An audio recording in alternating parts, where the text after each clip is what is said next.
This is EnterVoid.com's VCast. EnterVoid is the world's premier comics battling website. It's a place for artists of all skill levels who love comics to hone their skills through competition and collaboration. Check us out on EnterVoid.com. This episode was recorded on February 3rd, 2019.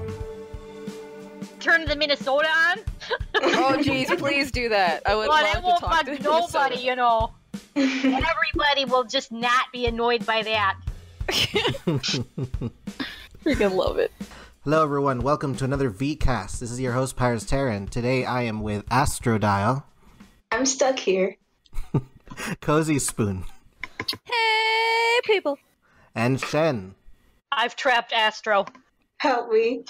I'm just here to watch. We're going to be talking about Best of Void 2018. Yes! Yay. The votes I was in the running for some of those. The votes have all come in. What's everyone's opinion about the roster we had this year? I love the roster. I was so hyped to see who the winners were, but then Pylus was working on the kaiju designs, so I didn't get to see the winners sooner. Are you still going to make the banners? Because if I win something this year, I demand another banner for my collection. Everyone's going to be getting a banner. I have my fingers crossed for one particular category. Yes. Oh, snap. We had a hard time with best antagonist, I feel, this year when we were doing the preliminaries. I was just going to say that. Dang, you took my topic. Are we allowed to talk about who we voted? Like, who did we vote for? Because I just want You can talk about who you voted for if you want. Okay, because I voted Misery for best antagonist. Did you? I did. Like, I was thinking, like, is there anyone else that comes to mind? I was like, no, because Misery was the strongest one for me this year. I voted Veronica, actually, because of all the revelations we've been getting about how she treats her son and all the stuff with, like, the space elevator and everything that Calum is doing, Xylem is doing. You know, that's just, like, creepily sleazy and underhanded. I think it's that Christmas comic that made me forget all that. Like, oh, it's all under the rug. It's not under the rug. She still tranquilized her own son. So I had to vote Veronica for that one. But I appreciate you voting Misery. Mm-hmm. Dang, that's not right. I'll admit that I definitely voted for the smile, but then after speaking to people, it was like, well, did you vote for the smile because you thought that they were a very visible and active participant in that year? Or is it just the most, is it the first thought that comes to your head when you think of an antagonist that's on Void that's notorious? And I think it's more of the, what's the word I'm looking for, the latter? Yeah, the latter. Because I don't, while I think that the smile is like really intimidating and a great example of an antagonist, I don't think that it was really exemplified battle-wise very much in 2018. Right. Agreed. Definitely a scary villain, but he didn't do so much this year. He got fucked up. Hibernating. He's hibernating. You're right, he did lose a scar match. Oh, yeah. Wasn't, like, Egg Dealer on the antagonist list? Oh my gosh. Yes. Listen, we have to say this. He was very active. Oh my He got in a lot of fights. He did have a lot of presence. Egg Dealer is turning out to be the most unorthodox but fascinating character that I've yet to see on Void. I just can't look away. He's so polarizing. Yes. I'm always interested to see where this is going. It's like, how much further down this well can I fall? But yeah, he's an antagonist, and he battled a lot, so I voted for him too in the preliminaries. I wrote 3 names in, and I think they were Veronica and I think maybe Grey Owl and the Egg Dealer. I completely forgot who I put. I don't remember anyone. Sorry, y'all. What are y'all's favorite comics of 2018? That's a good question. You know, I gotta say, for me, it was the whole of, not to toot my own horn, was where people went with Magic Mayhem, as well as the Love Child. Because I, at least in Void chat, I didn't make any bones about the fact that I was like, love children, eye roll. But then, like, I started reading the rounds, and I was like, this is actually really good. And I got really invested in some of the characters, and I was all like, oh no, they're all dying. See, I knew this was a good idea. Yeah, Shen and I have been pushing for Love Child for years. 3 years I was trying to get this tourney off the ground. Listen, okay? This is, we're internet people, and when we hear Love Children, you can't help but have a visceral reaction. We didn't know it was going to be this good. That was great. All we have is the internet as our reference, and that's... Half of the most dearly departed candidates, half or most of them actually came from the Love Child Death Tournament. Yeah. It was just, everybody really gave their all in that one. I was so happy. There was I don't think there were any defaults. Yeah. Or incompletes even that I can think of. Yeah. I'd have to reread, but I think it came out just, everybody had a lot of fun. We made some really great characters. But I do agree that the Magic Mayhem had some really fun storylines come out of it. Everything Wizzy is doing now with her Operation Papillion. Oh, yes. And her being in space jail. I love it. For sure. Oh my god, I need her to come back, Hats, and draw the rest of that because I'm just dying to know where it's going. And her art is always just fantastic. It's like goals. Mm-hmm.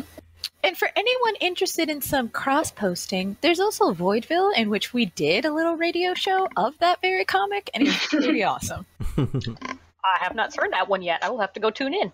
Oh my gosh, it's so good. My validation came from the artists themselves going, well, it was Bobo, essentially saying, you voiced Tiffany, and it's exactly how I, wanted it. It was so great, and you did a good job. And I was like... That's great. Thank you. That Beautiful. You'll get to Makes hear me happy. a fantastic attempt at Americans trying, a London accent. Oh, that sounds worth it. But I digress. For those What of about you, Pyrus? Oh, for me, man, Yeah, you're on the spot now. the Love Child tournament, being one of the people who helped push it up, that really was a great tournament. The stuff that was coming out of Rimwell and Z with Azure, Oh my god. is so good. Also, can I just say, I wanted to just, give you your kudos now that you're here. The whole, Terrence arc in there. Oh R.I.P. my Terrence. goodness. Oh, dude. I was, legit sad reading that. I was like, oh no. So beautiful. Yeah, that's. I was super so sad. I wanted to fight you so much. Super sad. Me and Crow had so many ideas. That's always the worst about doing tournaments. It's like you try to, think of contingency plans for everyone's, but once they die, it's like, oh crap, I didn't think about this one. I didn't get this far. Yeah. They gave my son a good death. He deserves to explode in space. Was there happened to him? What? Is that what happened to him? I still didn't understand. I was like, I thought he got ripped into time and space or something. Yeah, and Something like he that. exploded. Oh, Yeah. okay. and then he exploded. He exploded in space. Either way, I'm pretty sure he was in space. Is there ever going to be another Love Child tourney? Oh, God, I hope so. That'd be Since the cool to first see. one came out so well. Oh, I dude, would love to join in, but Dude. Love Child Resurrection. Oh my God. that'd be great. Let me bring my son back. It's like it's only the dead people, and then as a final twist, your final round is the living one. See if they can maintain their title. Oh, that would be cool. Oh my gosh. We might. Oh. Maybe I could finally get Misery versus Terrence. Oh, snap. A brand of comics that I did like seeing that I would like to see more of were Retribution comics. Oh, those were Please. fun. I still haven't done the Retribution battle, and that makes me mad because I really want to do one. There's a bunch of folks who want to do one, but haven't got a chance to for reasons A through Z. Yeah. I'm getting a chance. I gave I've myself managed- that chance. I've managed to do, I think, one, maybe? Possibly two? I can't remember. Lucky. I know I did one Grease one against Orion. I can't remember if I did one. No, What would you say are the difficulties doing Retribution? Is there a wanting of adversaries? Do we have too little or too much good guys? We have too little good guys, or too few good guys, I guess you'd say. Really? Yeah. I remember think so. the earliest like worries was that there were too many villains, but then it became there's like too little good guys and inactive bad guys. Yeah, it's a bit of etc., that. etc. It's a bit of too few good guys and not enough active bad guys. Yeah. But there are more bad guys. Aren't the good guys like winning right now? No.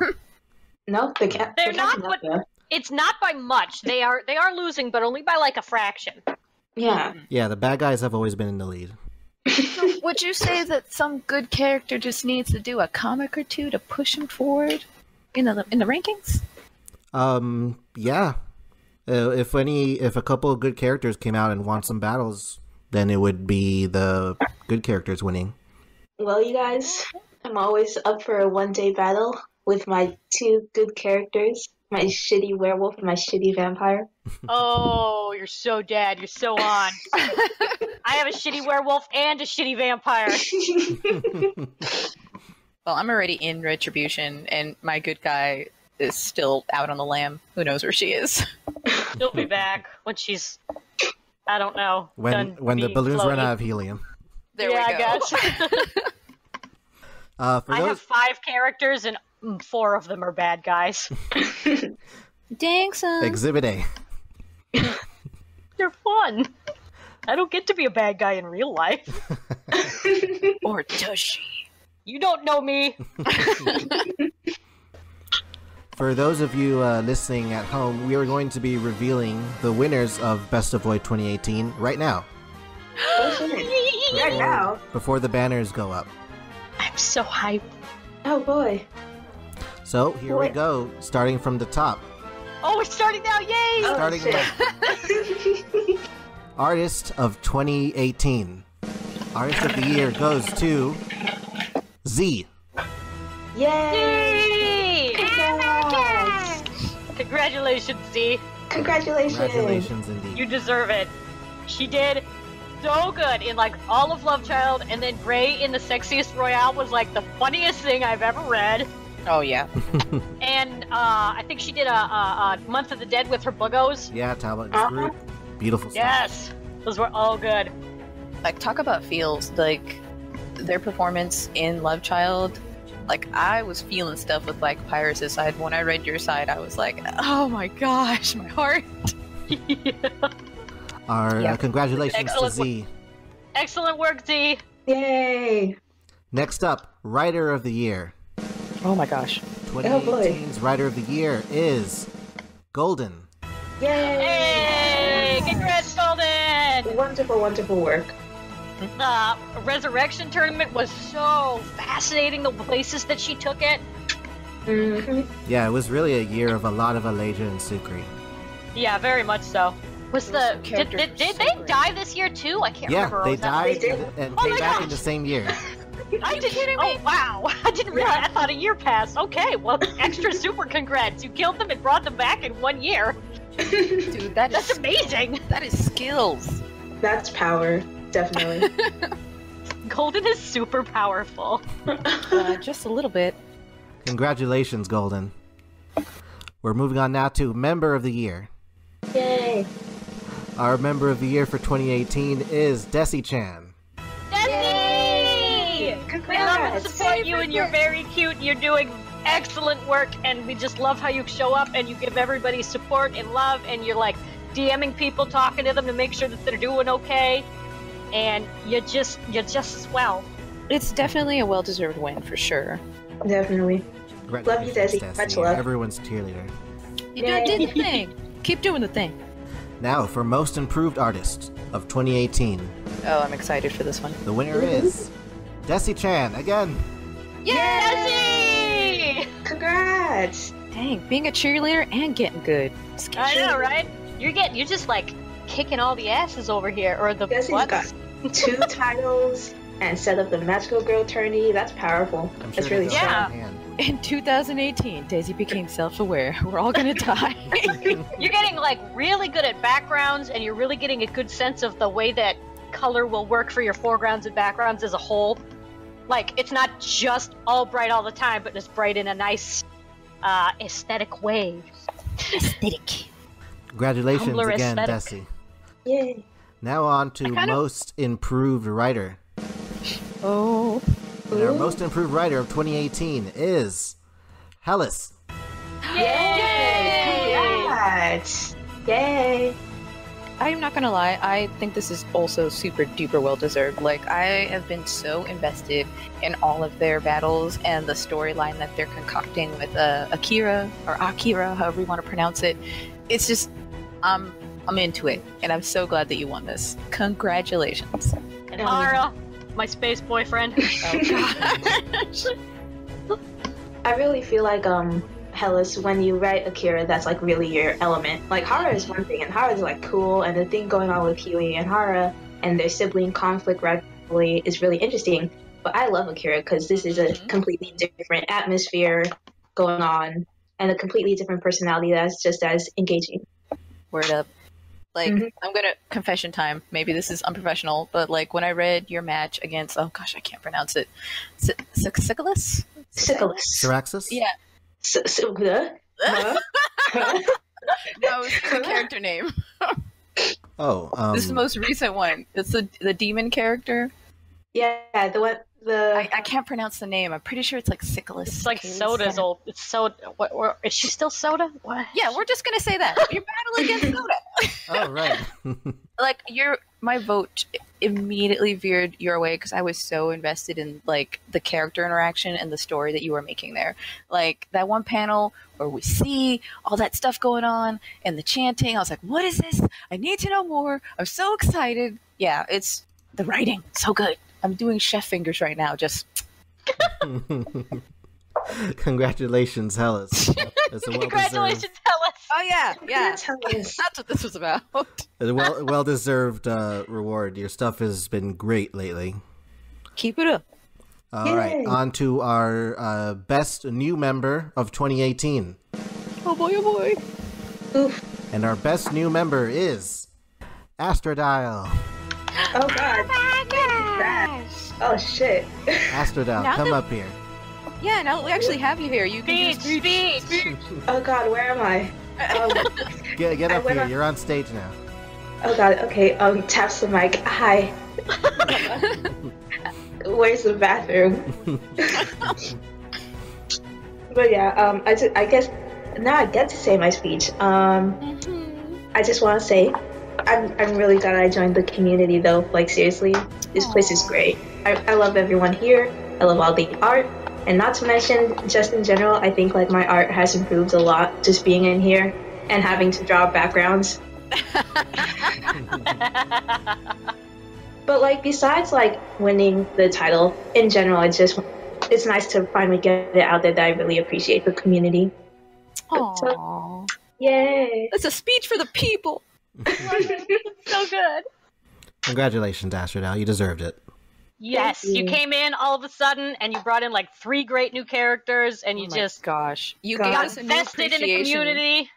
New appreciation for monsters. Oh, goodness, yes.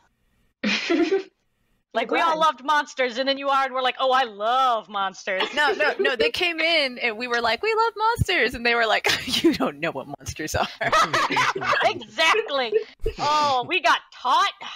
And we were like, oh, that's a monster. Oh, okay. Bless you. I'm glad.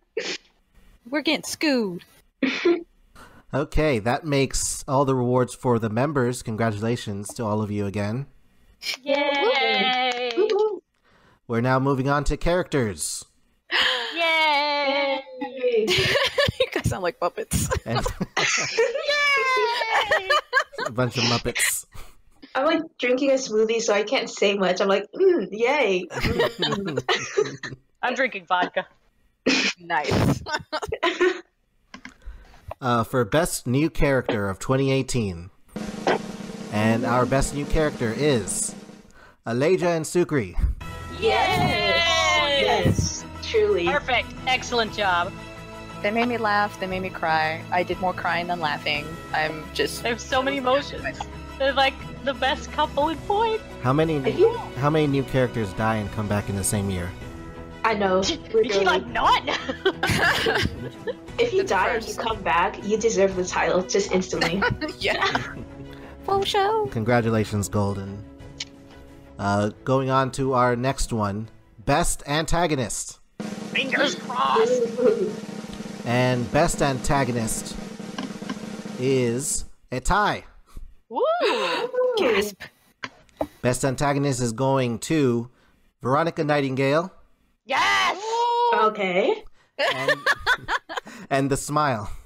Yes. All right! Wow. Congrats to both of these characters. Good job. I stand by my Veronica vote. She is a heinous bitch, and I love her. I hope this puts a fire under Heathen's butt. Just Yeah. be like more. Heathen, you're winning things that you barely were in now, so you're just gonna have to. That just shows how antagonisty you really were. We're just thinking about you at all times here. The potential is real. Word. That's So, that's yeah. first. Like to win something based off of the potential.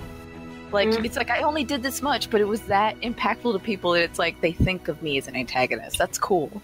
How many comics did the Smile do this year? Like 2? I think 2. 2. Wow. Wow. Look. Shit. The Scar, and one was a Scar match they lost. Yeah. That's amazing. Other Skills. antagonists are going to have to step up their game to match I'm that on. presence. I got my eye on Oh, you. fingers, yeah, I'm cracking my knuckles right now. If I get this job, I'm gonna be able to start fighting again. Y'all just gonna have to, Oh, man. gonna suffer me now. I got a new bad guy in. I haven't had to fight yet. I'm excited about it. You suffer me. But congratulations to Ura and to Heathen. You guys deserve it. You worked hard. I like how Shen's like, I'm gonna mess you up. Okay, congratulations. All of a sudden, I realized I was making it about me, and I can't do that. And to add to the Veronica thing, aside from being a bad mother, she was also a presence in Retribution. That's a great congrats. Congrats on being a bad mom. An awful mom. So she was bad on both levels. Oh, I'm dying. Oh my god. Oh man. Congratulations! Yeah. Congratulations again. We're moving on now to Most Dearly Departed. Yeah. Fingers crossed, fingers crossed, fingers crossed. And our Most Dearly Departed for 2018 is Misery. Yes! Oh my god, that's all I wanted in this life. Look, this is not just a victory for me. I like that we don't even have to say speech. Shen is like, I am ready. I am ready. She's already up here. Stormcrow, I ran up the stairs, I ran She's down like, the aisle. Pirates, I'm gonna let you finish. But I wanted this so much. Stormcrow helped me work so hard. She was in the middle of finals, like actual graduation, done with college finals, doing this tournament. I don't know how she managed to find the time. Basically, every week we were kind of doing a 1 weeker because I was also moving. It was insane. I don't know how we finished anything. But she's never won anything here before, and I wanted our son to win for her as much as for me, and also because I really love Misery. He's so awful. It's just the worst. I love him. That's But amazing. congratulations to Stormcrow, my beautiful partner. yay! Yeah, congratulations to both of you. I'm gonna miss that Blondie. Ah, me too. My goth angel. I missed the angst. I missed all the angst. It was fun because he was so dumb. He really was. We love him and his 2 brain cells. Yes. Can we talk about how, like, once you two embraced, like, we're gonna make him just full edgelord? Like, you went with, like, let's try a dash of edgelord, but then you were like, no, we're gonna go full edgelord. It was great. It was hard at first to try to figure out how to do the writing. We didn't quite get it at first. Like, I think that Yarn and Raji should have beat us that first round because we were basically just memeing it up in there. But The round was really good too. That was really It was good. such a hard turn. It made God, it so good. I really loved fighting that character. But yeah, we embraced full edgelord right away. We were like, we named him Misery.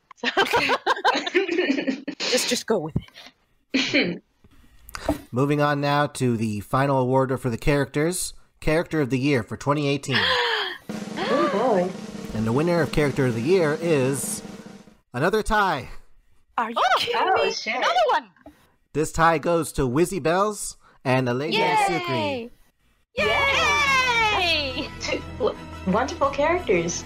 Excellent characters. Wizzy did great in Magic Mayhem and her BBs that she was doing afterwards in Space Jail. Yeah. Oh my gosh, so good. I think that's definitely going to be an inspiration comic for a lot of people who hopefully are going to do more Retribution comics and get some bad guys in jail. Yeah, if I lose a comic. Oh. No, but like, congrats to the both of you. I think that we've already spoken in a tizzy about gosh, I can't even pronounce their names. Elijah and Sukri. Yeah. I hope to see them in battle now that they've died and come back from the dead. You know, they're like couple. They're here. Yeah, they are couples goals. Like they had such a great relationship. It was so great. Yes. I really can't add much because everyone's like talking and I'm like, you know what? Same. Like we were talking earlier about how Shen's gonna be the one saying same, but no, it's me. Yeah, same's all around. Sames. Sames. Congratulations, Hats, and congratulations, Golden, once again. You guys definitely deserve this. Yeah, you guys have brought comics that not only inspire me, but I think inspire the rest of the community to do better. Because you see that stuff and you just lean back in your chair after reading it and go, oh, this is so good. It's the shit you want to like reread over and over again. Yes. Like, I can't tell you how many times I've reread. I know. Big same. We're going to move on now to the comic side. Time to give some awards to some comics. First is the award for Best Monochromatic Comic. Oh, my favorite. Oh, boy. And the winner goes to Gossamer Swanside in Void's Sexiest Royale 2018. Oh, my God. Oh, God, of course. Yes. Oh, she kicked our asses. Yeah. That was so gorgeous. The poses she was doing, the angles, like the shading. I'm just going to say this right now because I really think that this is not only a well-deserved win, but of all the Voiders that I've seen so far rocking the black and white, JC is like by far just the one to beat. That is essentially a rung where you go, ooh, how can I get that good? Yeah. Needless to say, as someone who's currently, as of this recording, in a battle with her, I'm legit nervous.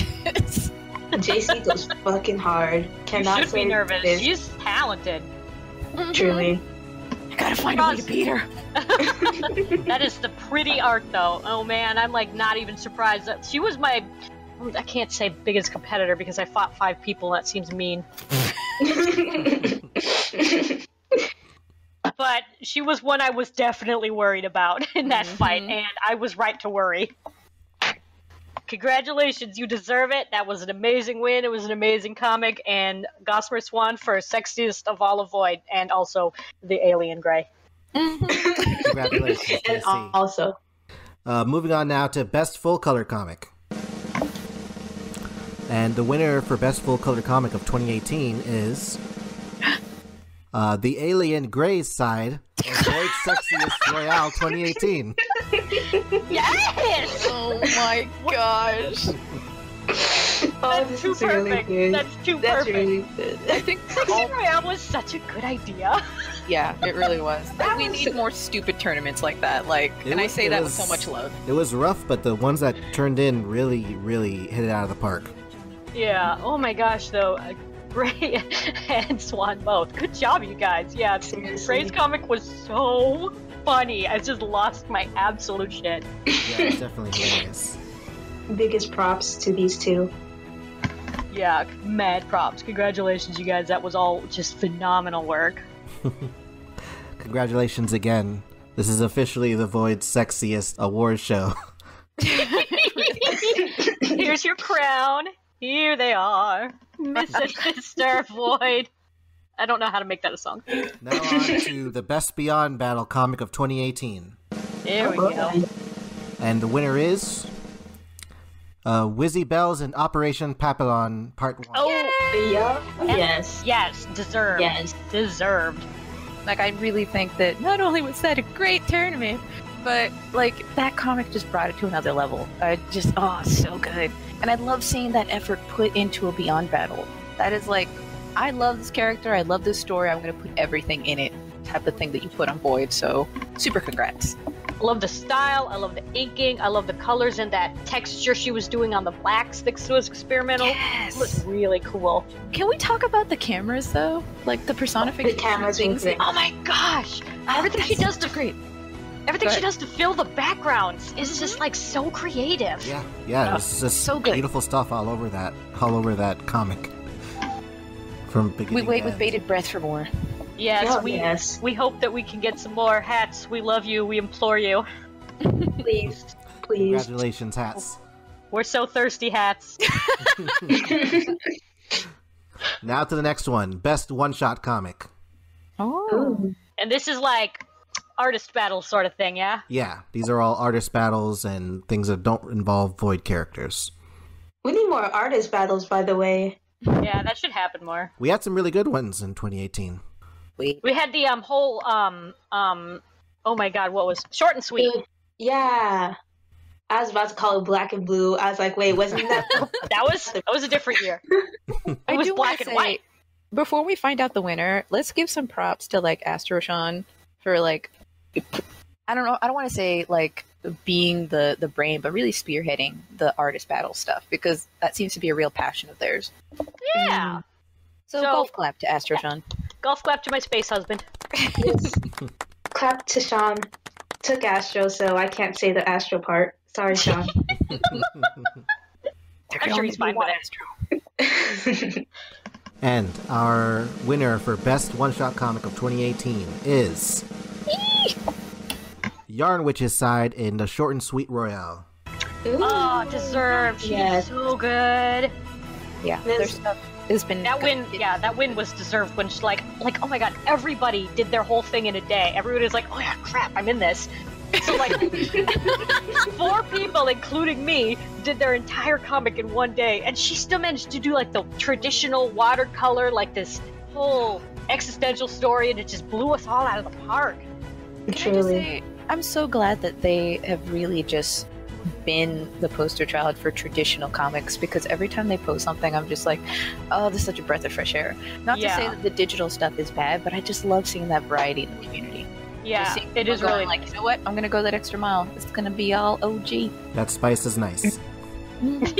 It's very spice. Congratulations, Yarn Witch. Well deserved. well deserved. Now for our Best Collaboration Comic of 2018. That was so many. This is any comic that was made by 2 or more people. There's a lot of these because they're fun, and you only have to do half the work. Yeah. Out of all the categories this year, the best collaboration comic had the most even split of votes. Oh. So congratulations to everybody who was nominated on this one. Pyrus, we were on the ballot. High five. Yes, we were. Best collaboration comic winner of 2018 is Azure and Company's side in the Love Child Death Tournament round against La La La and Azure. Yes. That was Yes. so good. Yeah, that was really good. Z just cleaning house this year. Cleaned it house. Yeah, that was, oh man, that was a lot of fun. It was really colorful. They did all those backgrounds because it was like an entire concert, so they had the whole stage set up and the whole crowds. Mhm. Oh, so nice. And it was a nice death for La La La, who I also wanted to fight. You'd have to make a month There of the was dead happen. If there was a wish list on how you'd want to die, that would be it. Oh my god, right?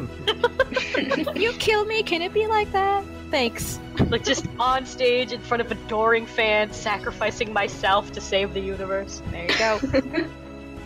Congratulations, Z and Rim once again. Good job, you guys. Good job. Wonderful Such work. fantastic. Well deserved. I hope you guys do more collabs, because your stuff together is just too powerful. Yeah, we definitely want to Yes, see more from you please. guys. Way Please. more. Way more. You guys, Azura is still alive. I'm just saying, you won. So, you know, you could do some stuff. Next up is the best event of 2018. Oh Cozy boy. Nine direct competition now. I just want to say, I'm really happy I had Baby's first tournament. If it doesn't win, it's okay. I was Same really with happy. me. I got Baby's first tournament. I'm very excited. If I don't win, I'm also okay. Best of I luck, did Cozy. have a tournament. I'm just here. Best event of 2018 is the Love Child Death Tournament 2018. that ranged from like a high pitched laugh to like evil laughter. I know. It went from joy to evil cackle. Sorry. No, that's so good. But yeah, that was a really great tourney. It was great to read. And honestly, like, I really hope that this kind of tourney comes back, because I would love to have a fucking love child on board. And I would love to kill with that love child. Like, cannot tell you how much I hate that I couldn't join. Yeah. Like, you made me a believer. Like, I definitely was going to ignore that tournament, but I read the first round and I was like, aw, dang, I'm hooked. This is so cool. Exactly. I pushed and I pushed to get that tournament on the roster. Like, I knew I had to move. I knew I didn't have time, but it was my baby, so I had to. It's like that dress that looks ugly on the rack, but then your girlfriend says, just try it on! And you try it on, you're like, oh, I look so good in this.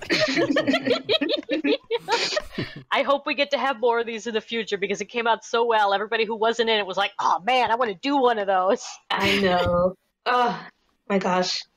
Nothing's better than having a tournament where people go like, oh, and maybe I want to enter this one, but then they see it and they go, oh, I wish I should have entered that one.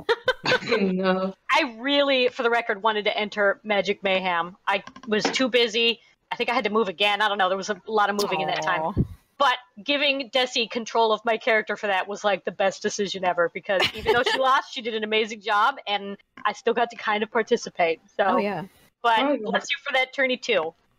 Aw, thanks. Look at you, humble winner. Yeah. I'm sorry you couldn't participate in that one. And for everybody who did participate in the Love Child Death Tournament, congratulations, because it wouldn't have gotten this without all of y'all. Oh, yeah, for sure. Thank you all so much for just doing this. We all had a great time. Such great battles. So fun. I'm so excited. I'm sorry. Honorable mention to all the other tournaments because we did have some really good tournaments throughout We had 2019. a very heavy tournament year. And as far as events go, you guys already know Retribution is still going. So go ahead and get some Retribution fights in. As soon as I can. If I get this job, I swear. Okay. Literally animating as we speak so I can get it, and then y'all dead. For our final award, the best battle of 2018. Oh my gosh, that's big. Best battle goes to Drumroll. Misery versus Azure and Company from the Love Child Death Tournament final rounds. Oh my god! Yay! Oh my god. Come back up here, I guess. Hard. I'm back! I'm running up the aisle. We worked so hard.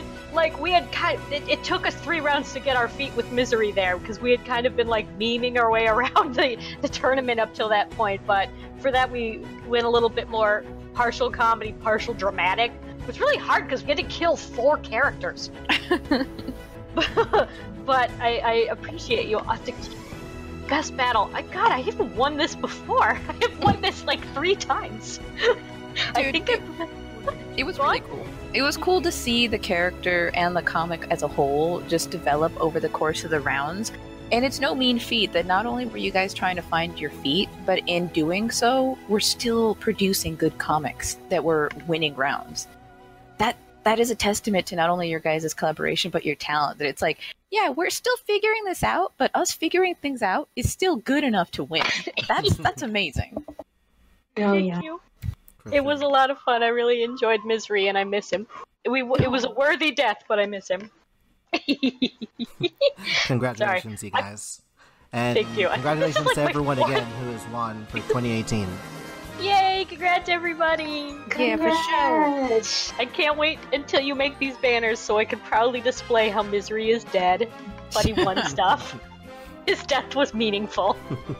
And that wraps up the Best of Void 2018 talk. We're going to move on now to comic reviews. All right! And we have yes. we have quite a few comics to go through. Including a couple of intro comics. Breaking news. Breaking news. We all got really excited. We're adding a new comic to this list because they got posted As of 5 minutes ago. just as we were speaking. We just pressured Pyrus into adding this into the podcast. We're gonna start with Sumiko Nakatomi versus Keito. Okay. Was this a one-day battle, real quick? Was this one day? Yes. Okay, just making sure. Wow. 1-day battle. Here comes the recap for Sumiko's side. Young rocker Sumiko Nakatomi calls up her bandmate Chaz, freaking out over him having left 300 messages on her phone, not realizing that she's been gone for 2 months. Flashback to the rock show where Sumiko and Chaz last spoke, and the lurking robot hero Keito saves Sumiko from falling beam.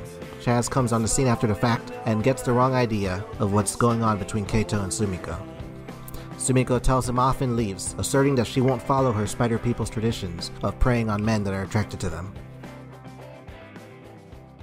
Okay, so I just finished my smoothie, so I'm a little bit scatterbrained. Drinking This is smoothies an will do that to alcoholic people. smoothie? No, it's just that the sugar. It's too much for my little man body. Okay, so I know that. Well, I believe that Yarn, you wanted us to focus on critiquing the pacing of this comic. And I will honestly say that the pacing for this comic and in general with Sumiko, I just haven't been really it hasn't really stuck to me. I haven't really enjoyed it per se. Yeah, the art here is great. You managed to do a lot of wonderful, wonderful traditional work within one day. Ooh, my brain. But honestly, I feel like you're pushing her to the edge a little too early, because all I'm getting from this, like, I'm not getting a real sense of her character. I'm not getting a real sense of who Sumiko is besides brash. This whole thing with her bandmate, what's his name again? Chaz. This whole situation felt very forced per se, and and it got me to kind of feel less attached to Sumiko as a character, because the timeline between this comic and her being out of the egg dealer's little egg realm was really kind of unclear. And so the depth of the whole 300 messages thing, like, how do I say this? It feels like you're pushing her to the edge a little too quickly, is what I mean. Because in her bio, it's clear that she hates men, but then she has this band member who is a man, and considering how she has such a strong distaste for them, then I would like to see that a little bit of history between these two is established. And if the history between these two is established that they can work as band members, then wouldn't he have an idea of her dislike towards men and not stress her out as much? I don't know. Maybe I'm making assumptions here, but considering how within various like messages on Discord and in her bio about her distaste of men, I feel like these two have history that I really don't get to know, of course. And because that's missing, I can't connect to the situation. I can't really connect to Sumiko's feelings. I can't really connect to Chaz's feelings either. And this whole situation that's going on in this comic, I just think isn't really ideal for pushing Sumiko to the edge, because just this whole it's all Chaz's fault just didn't really make me, I don't know, I just didn't really like the writing for this one specifically. I'm sure you're gonna make up for it in the future, but this is not really my favorite Sumiko comic. Okay. I had no idea that this was a request for, like, how's my pacing going? Because I think that really informs my critique of it. I had no idea that this was an experimentation on pacing. But then at the same time, it was a one-day battle. I feel that, and if anybody in the community wants to correct me, feel free to do so. I don't think that those two things work. I don't think that you can work on pacing with a one-day battle. I think that you really need the time to flesh this out. And considering the stuff that Astro has said, to establish the relationship between your character and the bandmate, this feels like this should have been more of a beyond battle. Like, the focus here seems to be the bandmate and your character, and your opponent seems sort of like an afterthought that just literally drops out of the sky. This just really feels like it could have been better served if we had seen why at all, for someone who despises men, allowed this person to be in the band. I will say, Yarn draws Keito adorably. I'm just going to go ahead and start that off right there, because that is just like on page 2. So cute. Yeah, excellent robot man. But listen, I'm trying to give compliments. Everybody was really harsh. No, you're valid. You're valid. Look, excellent black and white work. I love the contrast. You got that good. I do agree that Chaz came out of kind of nowhere, and I'm surprised she even has male bandmates a little bit. Like, at the end, she's like, and he wanted to confess to her? Why would he do that? He knows. He should know, right? So basically everything everybody said. But it's a one-day battle. You didn't have a lot of time, probably, to, work out the kinks of this. It's a little rushed. I'm sure we can all forgive why it's a little rushed. But that is not just for the art, but also for the pacing and the story as a whole. This is something that would have done better with more of a 1 or 2 weeker than a 1 day. So I would like to see more on this to expand on the nature. I would like to see more of Sumiko. We like Sumiko. I'm a big fan. And I wanted to see a rock-off between the two guitarists here. But excellent work for 1 day, though. You got 5 whole pages, all like colored, well, not colored, impressive. but grayscaled and everything all in one night. So good job. Yeah, Yarn Witch. Everyone loves Sumiko, as just been said. And as far as Astro's critique about knowing who Sumiko is, that's kind of valid for me. Having battled you before and totally botching Sumiko's character, I understand not knowing who Sumiko is a bit. And there's a lot about Sumiko's aggressive nature and a lot about her character that has been shared in the Discords and hasn't been shown yet in the comics. So I also understand why this comic may be jarring to a lot of people who aren't into this mode of her yet. I agree that with what Cozy said about pacing versus being a 1 day comic. It doesn't really give you the amount of time you need to be able to polish your pacing. What you have here looks pretty good, in my opinion, for a 1 day comic, though. I was interested in where it was going. I feel like there was going to be a lot more happening because you had this box narrative thing going on with the flashback, flash forward stuff. I imagine you were also going to show us how she got out of the eggs that she was stuck in. Keito does feel a little tacked on, literally dropping in from the sky.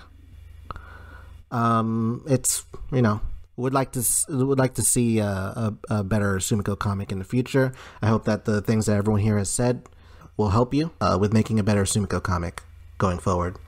Yeah. Moving on now to Sir Jelly Raptor's side. With Keito, this is the recap. Atop a building, Sumiko is practicing playing her guitar. Out of nowhere, the robot hero Keito appears and claims that one of her notes is flat.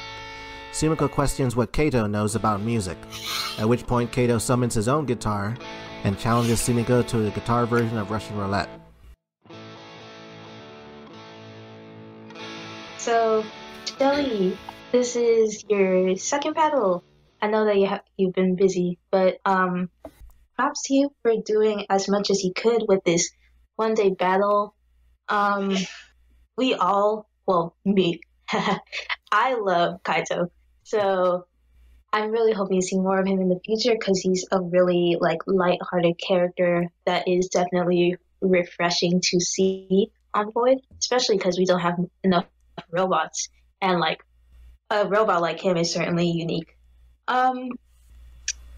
Since this is a 1 day battle, I don't want to say too much on the visuals, because the visuals are great.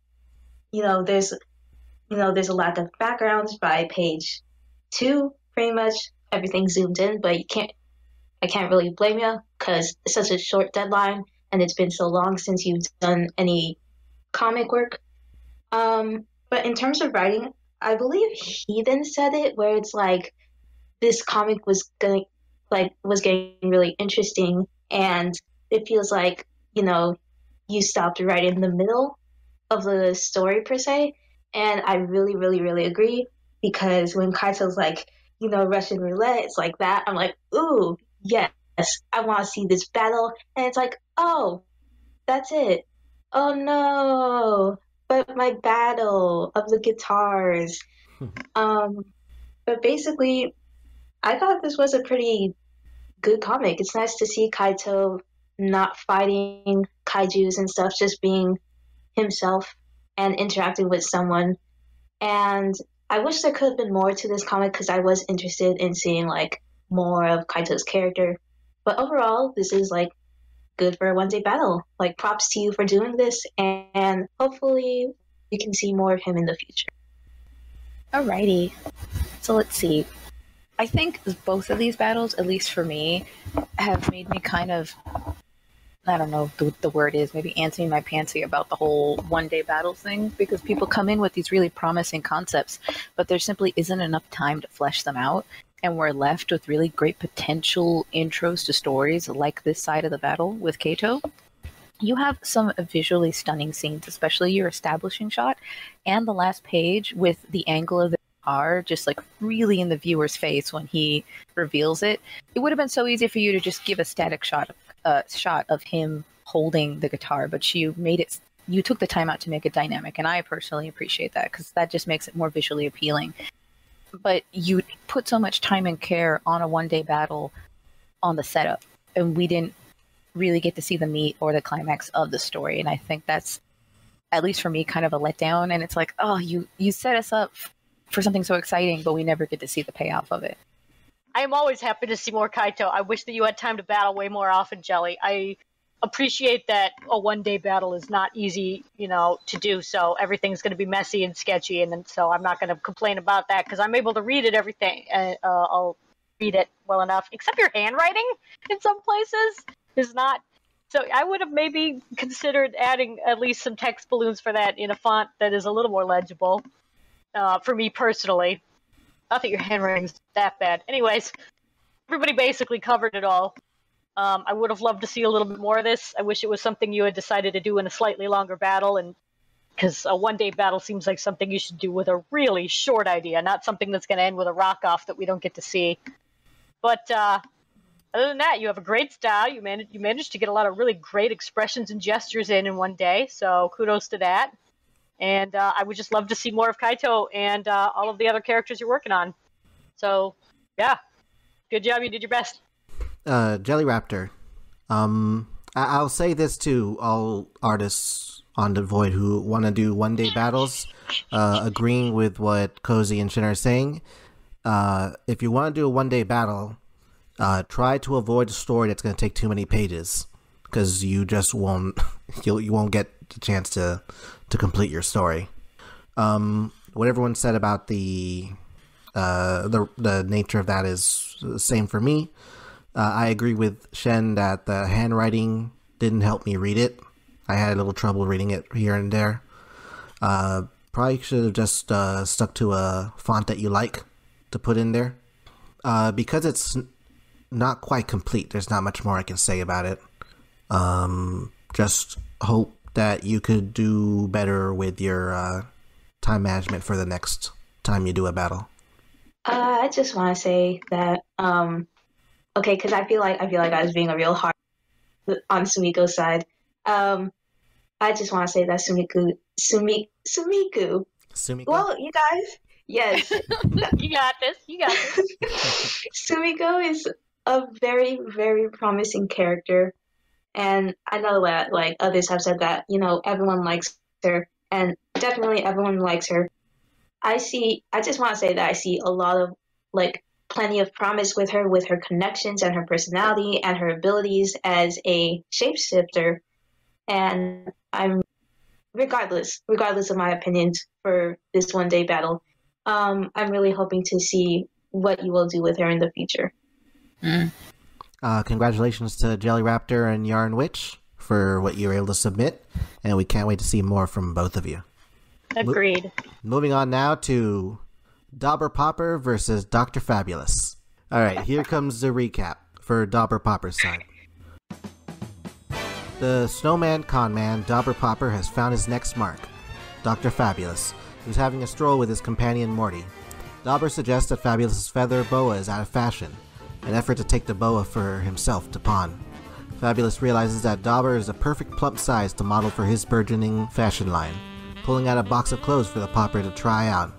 But while Fabulous and Morty discuss the specifics of this endeavor, The Dauber Pauper has fled with the box's clothing. Okay, so Dauber Pauper, I feel like I'm not in the place where I can say anything in terms of critique because I was helping Blitz with resizing the. That's right, I'm the criminal here. It was me that set the house ablaze. I was helping Blitz with resizing the comic and just like seeing the comic in its final stages and throwing in my critique. And I feel bad. I feel really bad because I just did not mention the issue with the text. No doubt that they're going to fix this in the future. But I do want to say, as a form of compliment, like, this was a 2-week long battle, and usually, well, at least from my experience, newcomers would want a long battle just to, like, you know, get their feet, like, just to get a little warmed up. But you did it in 2 weeks, and you turned in 5 fully colored and shaded pages, which is big props, because not even I could do that when I was a fucking newbie. So, big props to my friend Blitz over here for doing their first bout. Also, with someone who is a great artist, aka Schneider. Like, holy shit. This was a very, like, interesting battle. I'm glad that you got your first battle with such a cool artist. And no doubt you're going to, like, improve with the critiques that have been given. And I look forward to seeing more of Dauber Pauper in the future, because you know that I have to fight you. And that's me. We all need to see that.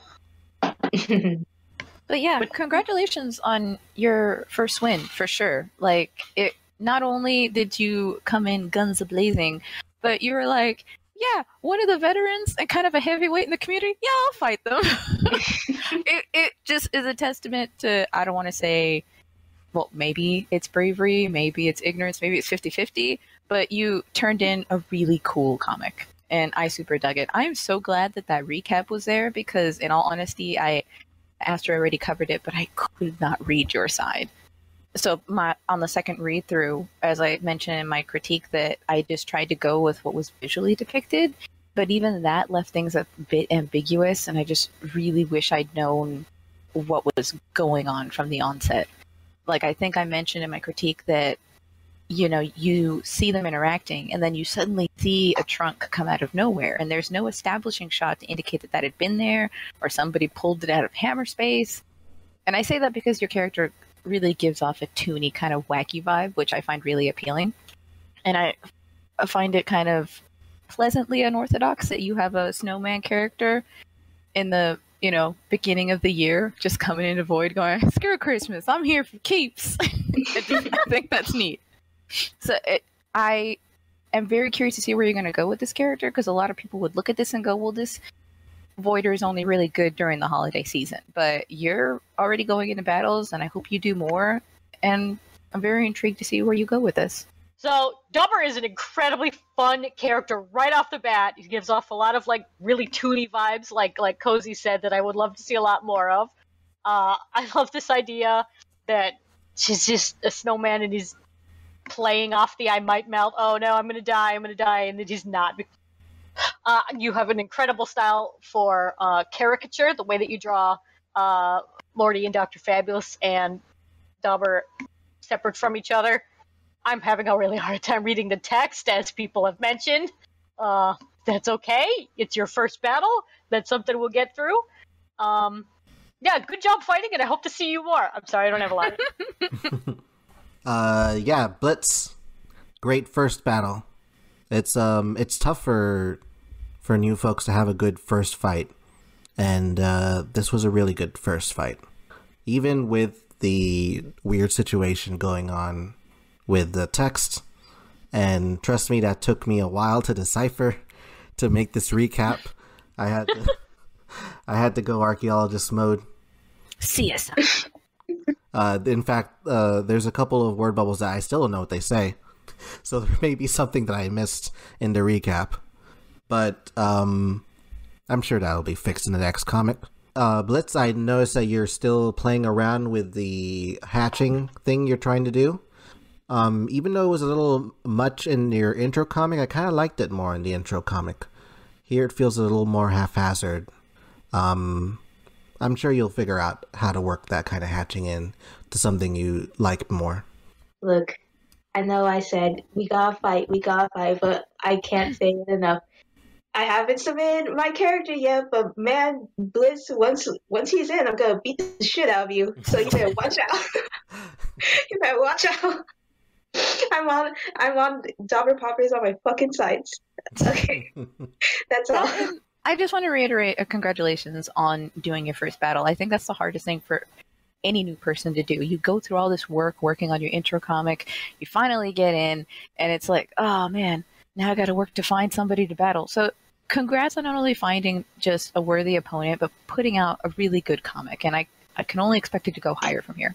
Agreed. Kudos. There's a lot of people who do an intro comic and then don't come back. So yeah. I'm glad. This usually means you're here to stay. So welcome. Welcome. Moving on to the other side, Dr. Fabulous' side, here comes a recap. The snowman conman Dauber Pauper has found his next mark, Dr. Fabulous, who's having a stroll with his companion Morty. Dauber attempts his old trick of pretending to melt and needing money, but Fabulous and Morty have absolutely no sympathy for a snowman, whose life is dependent entirely on its environment and is nothing more than a fleeting form of entertainment for the youth of in the winter. Later, Dauber Pauper can be seen reflecting on his meaningless existence over a cold beer.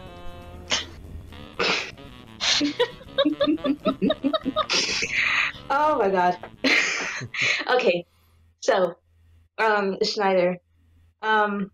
So, I am a user who likes to go on entervoid.com, look at the random comics section, look at the random comics, but then don't read the comics. I look directly in the comment section so I can see what's up.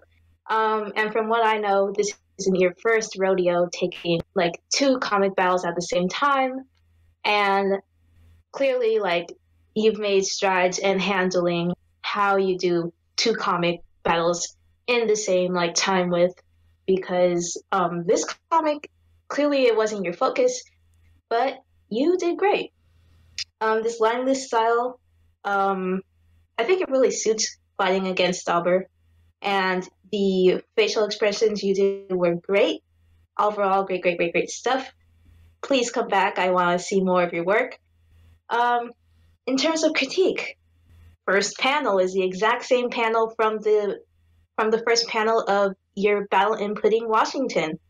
I'm sure you just did this to cut time by copy and pasting the background and just removing the line art. But I don't know. I guess it just kind of bugs me a little, because that would assume that the 2 events that are happening between these 2 different battles are happening in the same place, but they're not, coinciding each other. Color palette, I just don't want to be like too much of a nagger because you're doing 2 battles at once, but I know that one of your strengths is in your use of color palettes, and in this battle it was not as excellently executed. The use of black airbrush shading, while it did work, once we get to the 1, 2, 3, 4, that's right, I can count by 6 panel. Once we get to the 6th panel, it's just kind of a little too much for me. All of I wish you could have used a different color for shading, just so that it's not so neutral for me.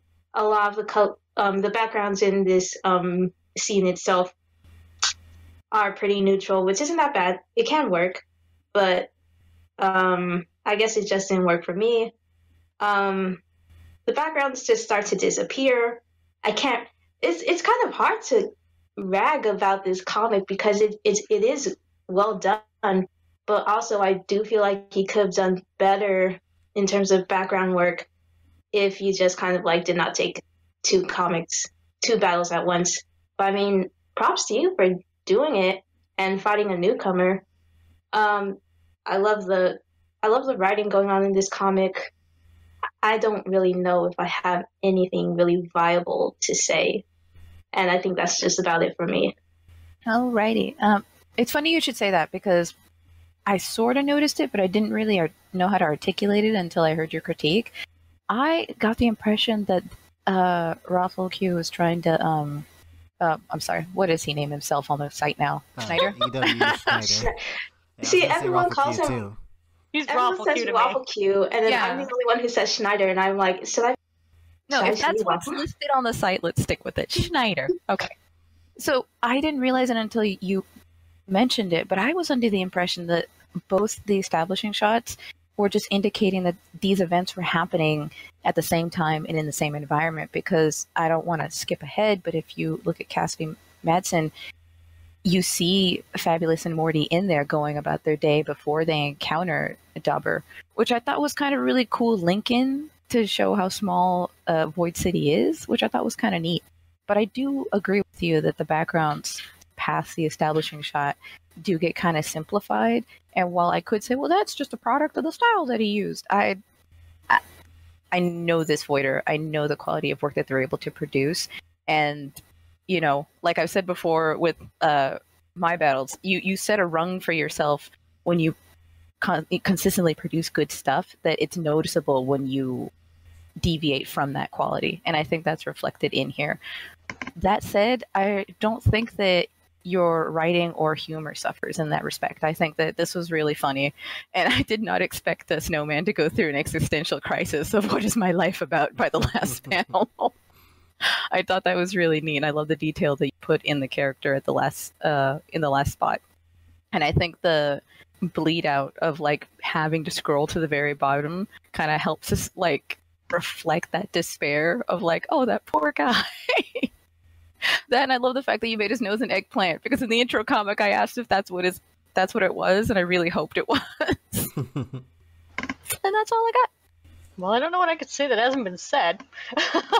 Give us your perspective. I did notice right away the parallels to the Cassidy comic he was doing at the exact same time. Like the same intro, the same sort of ending where it's just the character alone contemplating their life sort of thing.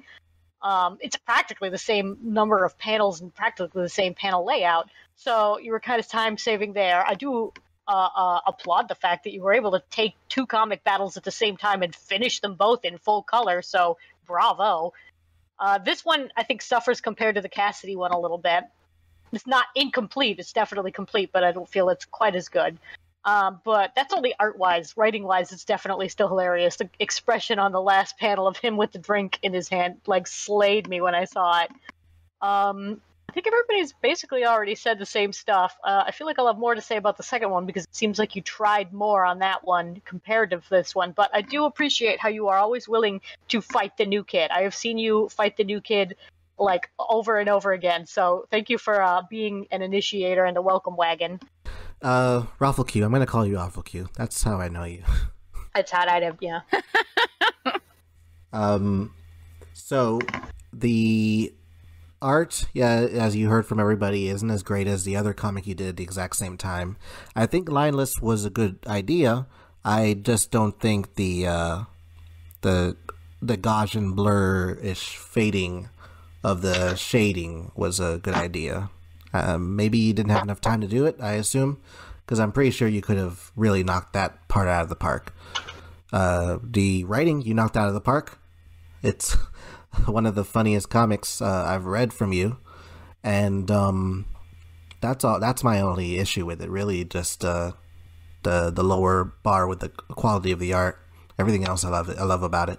I just wanted to give a nod, like, it's not easy to fight the new kid, especially when you don't have much apart from the intro comic to work off of. Yeah. And after reading Dauber's side, I think you really nailed this newcomer. Like, you guys kind of played with the same themes when it came to the interaction as to why Dauber approached Fabulous. And I don't know if you guys collaborated on that in the beginning or agreed on it or just happenstance, but I thought it was a nice little case of serendipity. Okay. Congratulations, Blitz, on your first battle. Congratulations. Welcome back, Raffle Q. And keep on trucking. We're going on to the next... Sorry. I'm sorry.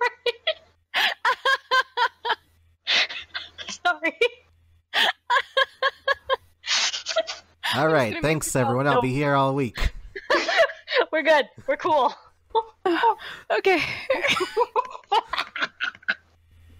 I spilled my drink. Is there some inside joke I don't know about? I know. No, I was sitting here. I was like, did I space out for? I just What haven't happened? heard anybody say that in like 1,000 years. Oh, really? Oh my goodness. Shen saying you're old. That's just it. I'm sorry. It's not an inside joke. It's just like that's just like the most old man thing I've ever heard you say. Oh, wow. Okay. All right, guys. All right, you guys. Oh, we're good. We're good. Let's keep on trucking.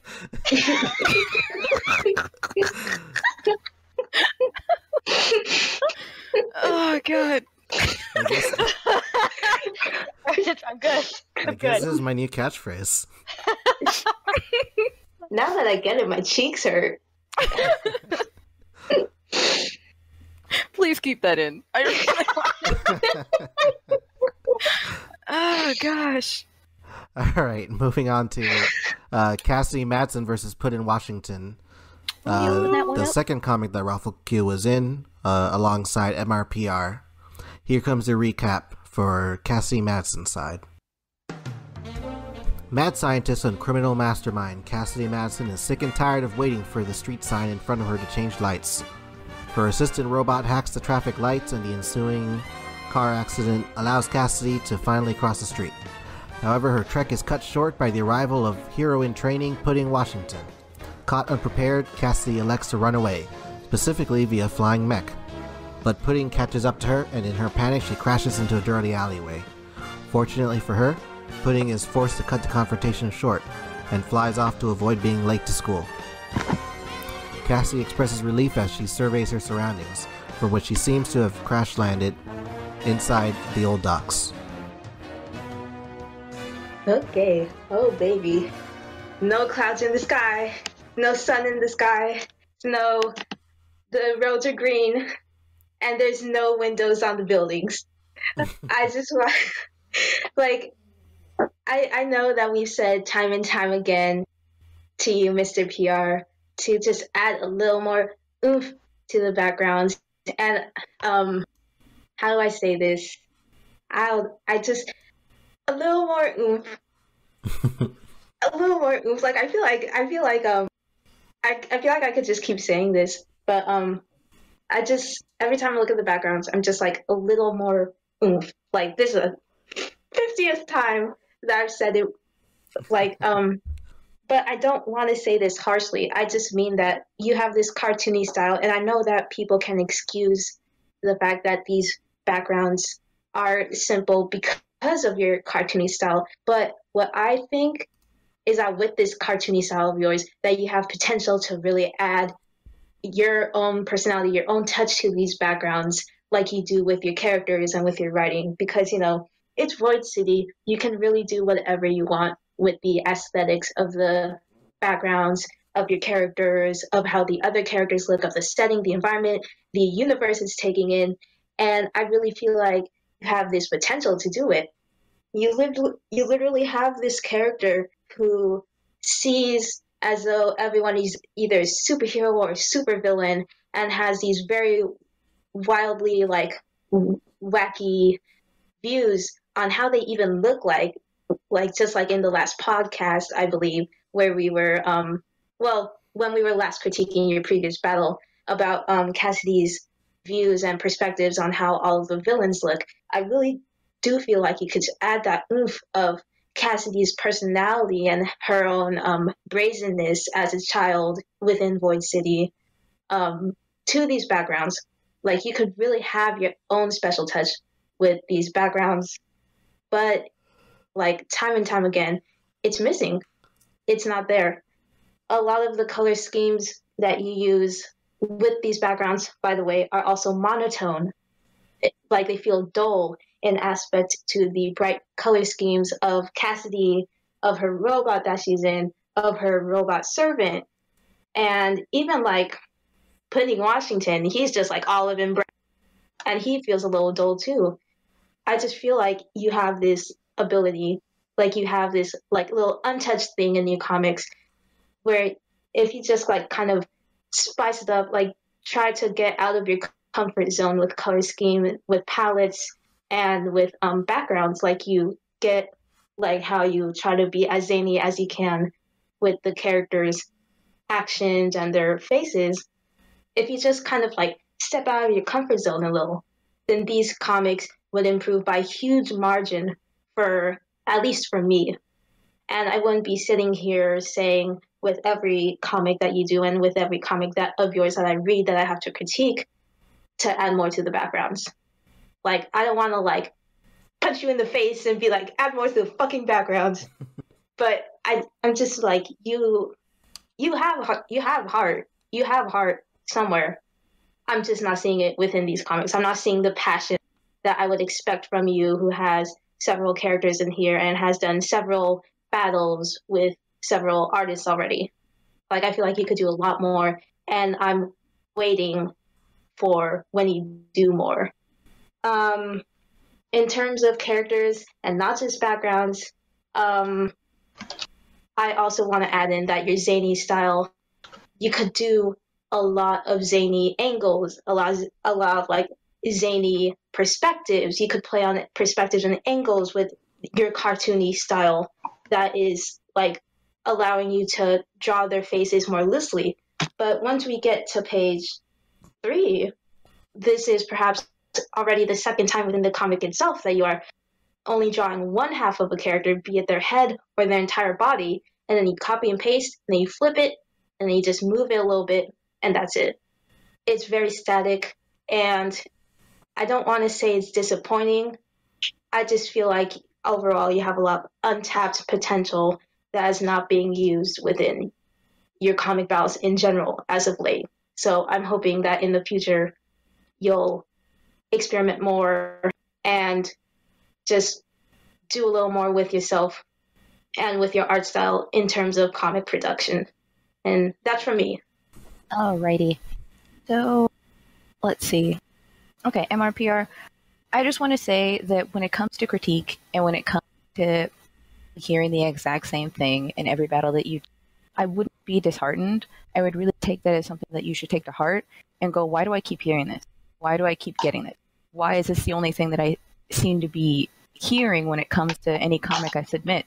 It's possibly because people are just really passionate about those elements in your comic and they want to see them improved.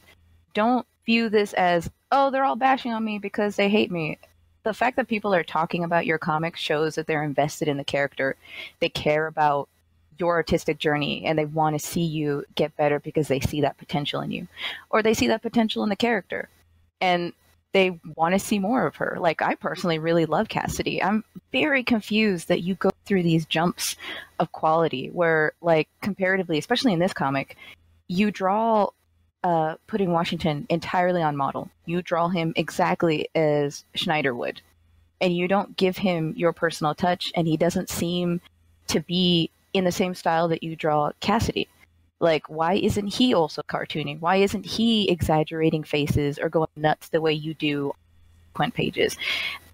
I don't want to accuse you of anything, and maybe you're just trying to be as rigidly loyal to the character as the original artist intended, but it almost seems like you're taking like reference photos or drawings that the artist made and just exactly taking from that, as opposed to putting your own and infusing him into your story and having it blend in that way.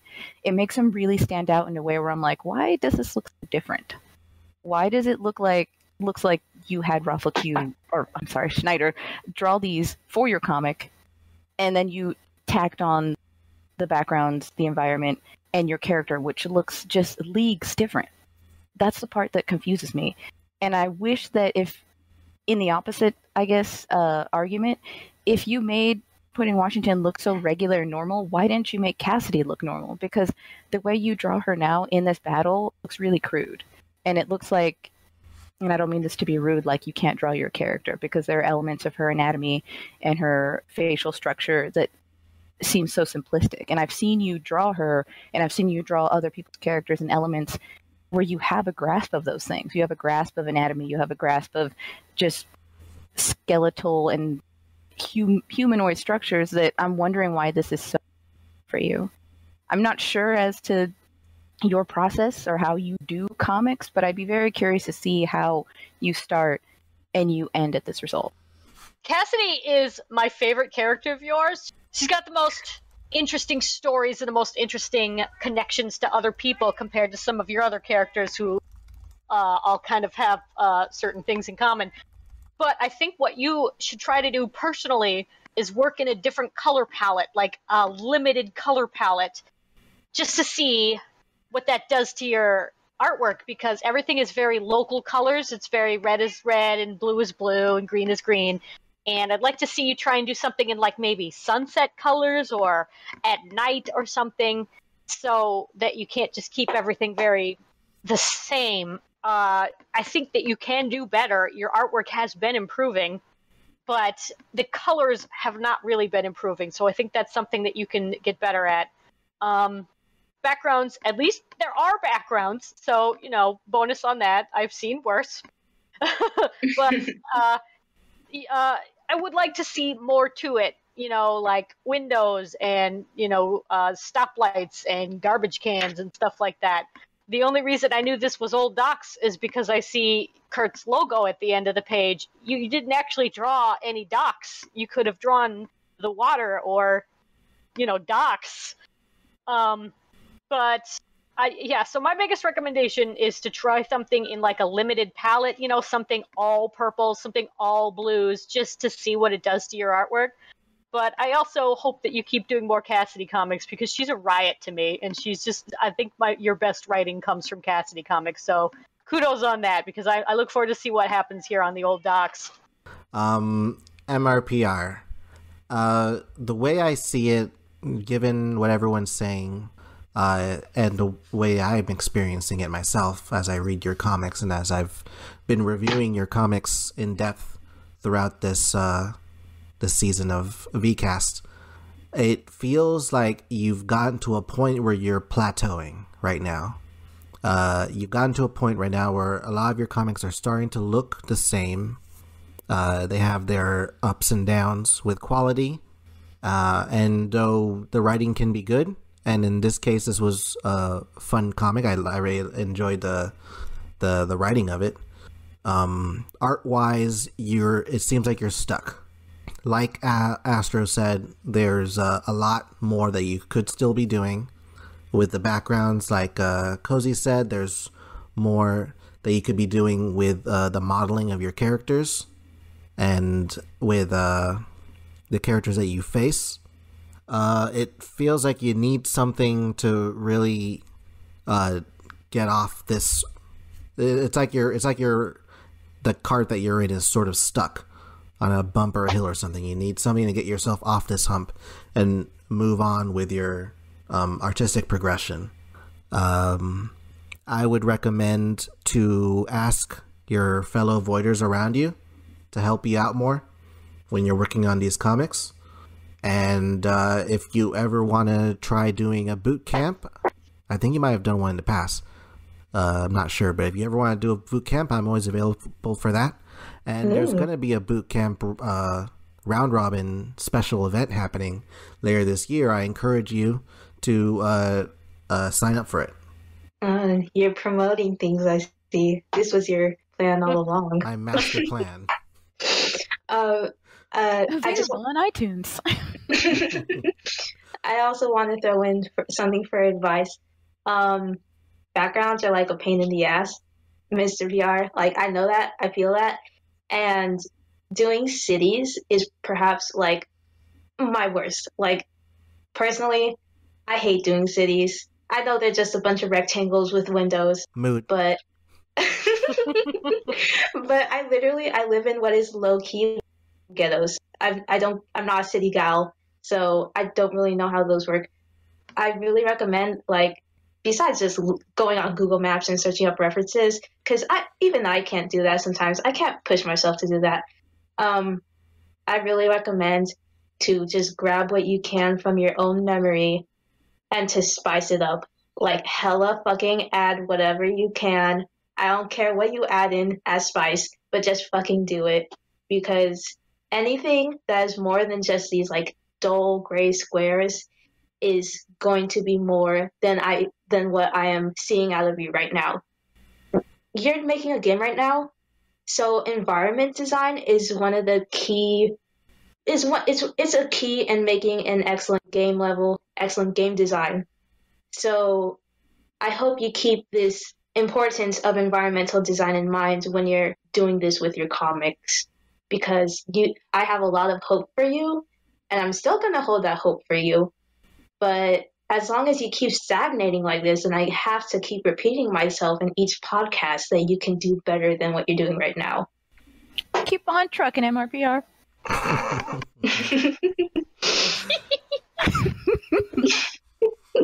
We're gonna move over to Raffleq's side with Pudding Washington. Here comes the recap. Mad scientist and criminal mastermind Cassidy Madsen is finally ready to unleash her master plan on Pudding Washington, a hero in training she's been following for 2 weeks. But her efforts are cut short when her own robot starts assuming that Cassidy's 2-week obsession with Pudding is about something more than villainy. Cassidy's immediate reaction upon hearing this is to open up her robot and rewire it, assuming it's been corrupted by internet chatting. Okay. I feel called the fuck out by the end of this comic. Why?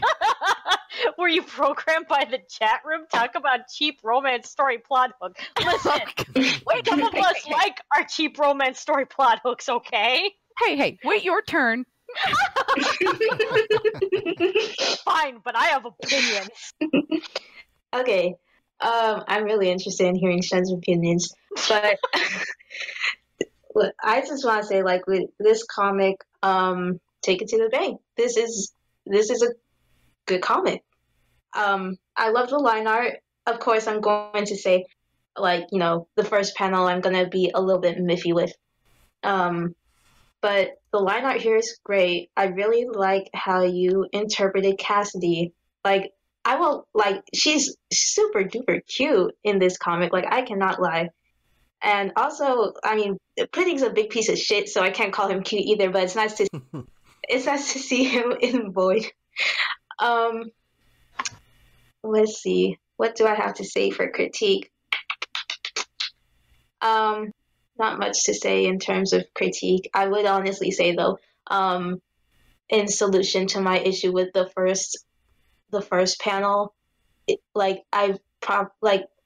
my minor issue with the first panel could have been easily subsided if you indicated that these were taking place at, like, different times. Just change the color of the sky a little, and that would have been it. This is a pretty strong and short and sweet comic. I'm interested in your reasoning behind doing this sort of, like, webtoons vertically emphasized style, but all I have are good words. Like, the entire end sequence of Cassidy's Bob being like, I feel like you're, you want something more from this little kid. Like, this whole little sequence and that very last panel where she's like, dude, what's up with you? Is my absolute fave of this entire comic. I love the color palette that's going on here, because, like, of course, I always feel like colors are going to be, like, your strong point. Just kind of staring at this comic, and I'm like, yeah, there's really not much for me to say because it's pretty solid. Good work. Very good work. Hoping to see more comics from you because you're a wonderful artist. Schneider, welcome back. Like, you came in swinging. You did 2 battles at the same time. Like, I consider myself a long-lived voider, and I don't know if I would have the cojones to try that. That said, I like this comic. It's the quality and the humor that is to be expected of you, and I love the fact that you made Cassidy look like somebody out of Whoville. Like, even in the gags that you did with her becoming the shape of a stop sign or squishing into a storm drain, I just think it's neat. It's very clear that you have, like, a complete crush on your character, as evidence from him swaggering on to the scene. You put so much stupid detail on the shoes. I don't understand. I appreciate, but it's clear that you have a sweet spot for your character because you're really showing some extra TLC and a lot of your inking and your paneling. I especially like the fact that Cassidy kind of breaks the fourth wall a little bit, just in slight ways that don't really affect the narrative of your story. Like after putting swaggers onto the scene in the corresponding panel right next to it, she's holding on to the what do you call that? The square of the panel. I see it. Like she's looking like at the panel to her left. She's like, "Oh yes, how sweet victory is." I just think that's a nice little nod of like she's so mad that she breaks the fourth wall, I guess. I don't know. And I think it's a nice nod to your opponent that Cassidy has much more important things in mind than romance, that she thinks that her robot cohort is malfunctioning. So really, I have no actual complaints about this. You good. And you know you good. So if anything, it's not even a critique, it's more of a request. I want to see you push it. I want to see if you can go rung up the ladder and surprise us with something we haven't seen before. I'm gonna feel like an asshole saying what I had to say now after Cozy.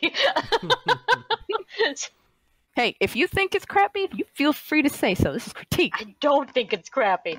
I actually really like this a lot.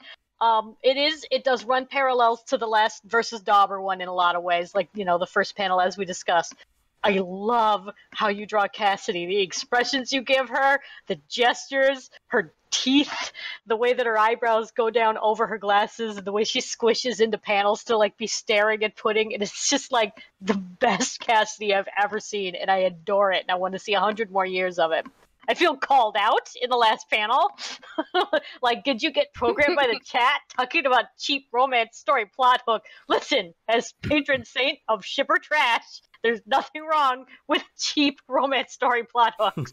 You can write whatever you damn well please. And I like the idea that she just sees him as a rival. He's a good guy, she's a bad guy, they're roughly of age. It doesn't have to be a romance. Why couldn't they just be bad guy, good guy, and they fight each other? Cassidy's going to put you in a box, too. I just feel it.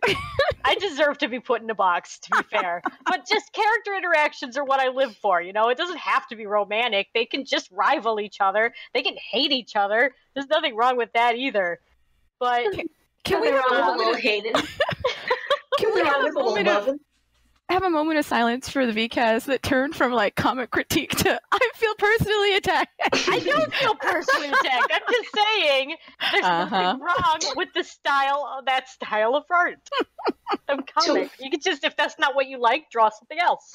To all viewers out there, can you please press F to pay respects to the patron of shipping right here? Can I not defend my craft? You're valid.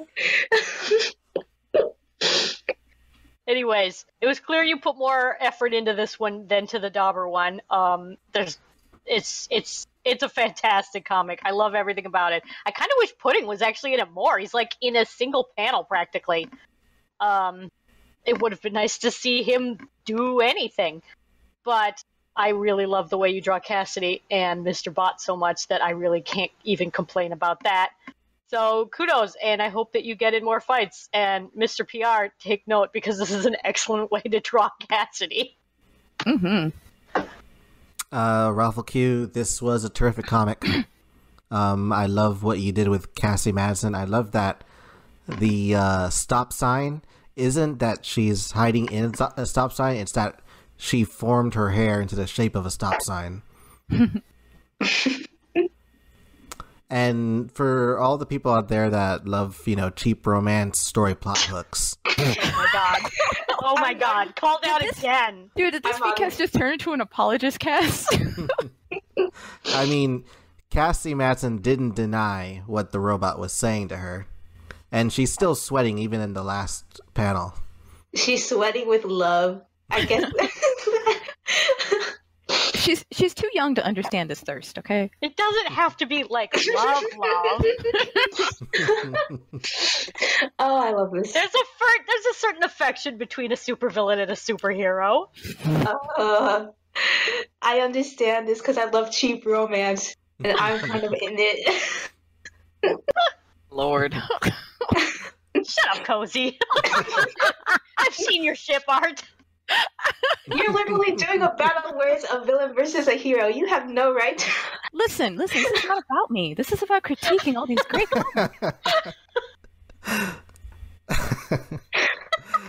Oh, Ralphie, I don't have a lot to say about this comic. It's pretty great from beginning to end. The writing's good. Really no notes. Just would like to see more from you. Anything else from anybody else? I'm trying to swear off, like, not do any comics because, school started. But Schneider, like one of those dudes who would be happy to make time for it to battle. What I'm saying is, you're on site. It's on site. Also, I just want to, like, a side note, because, like, I have both comics open, and I know that we're supposed to be miffed about the first panel, but I guess I just read the both battles differently. I just thought that both of these events were happening concurrently, and I just thought it was neat that they were happening in the same place at the same time. Yeah. Like, I definitely feel that. I guess I didn't think of it as, like, it should have been indicated that this was a different time of day, or you should have made it different. I just thought it was neat that they were both in the same universe. Like, the artist was working on two battles at the same time, and all the characters were doing their things at the same time. That was the impression I got. I'm not bothered by that, but I did definitely notice that these practically followed the same almost like layout, like practically down to the composition here, even with the last panel being a big space with character reacting in it. It is sort of like he took the fills from one comic and used it for the other. I'm just the devil on the right shoulder today, huh? I like it. That makes good VCast. What I don't like about the panel is that there's nothing ethnic in the ethnic markets panel. Oh shit! Point. Well, like, maybe any attempt would have just been racist. So it's like I don't see a piñata anywhere or a Japanese kite. That's racist. Where's my fucking piñata?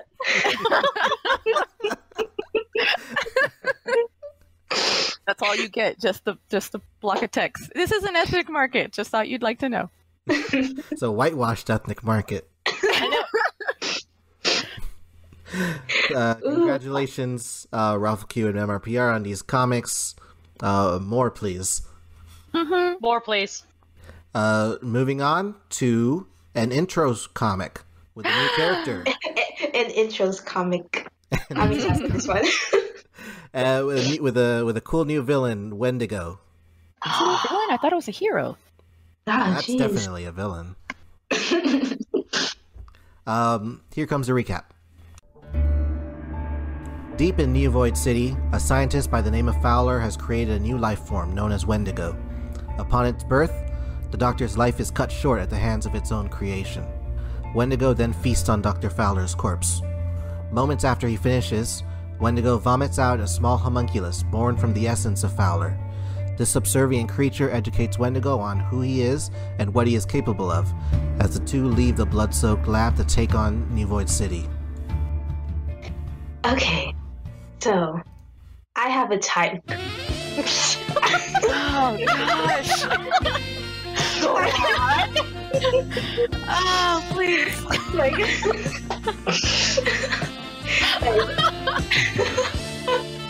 Listen.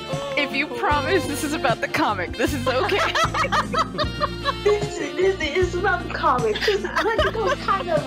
I'm into it. Like, if Pirates could play some smooth saxophone right now while I talk, that would be great. Oh jeez! Now you have to do it. Please add that in.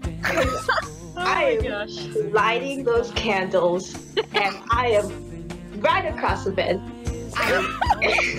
Rose in teeth. Rose in teeth. I am even holding them in between each finger. I'm very into this character.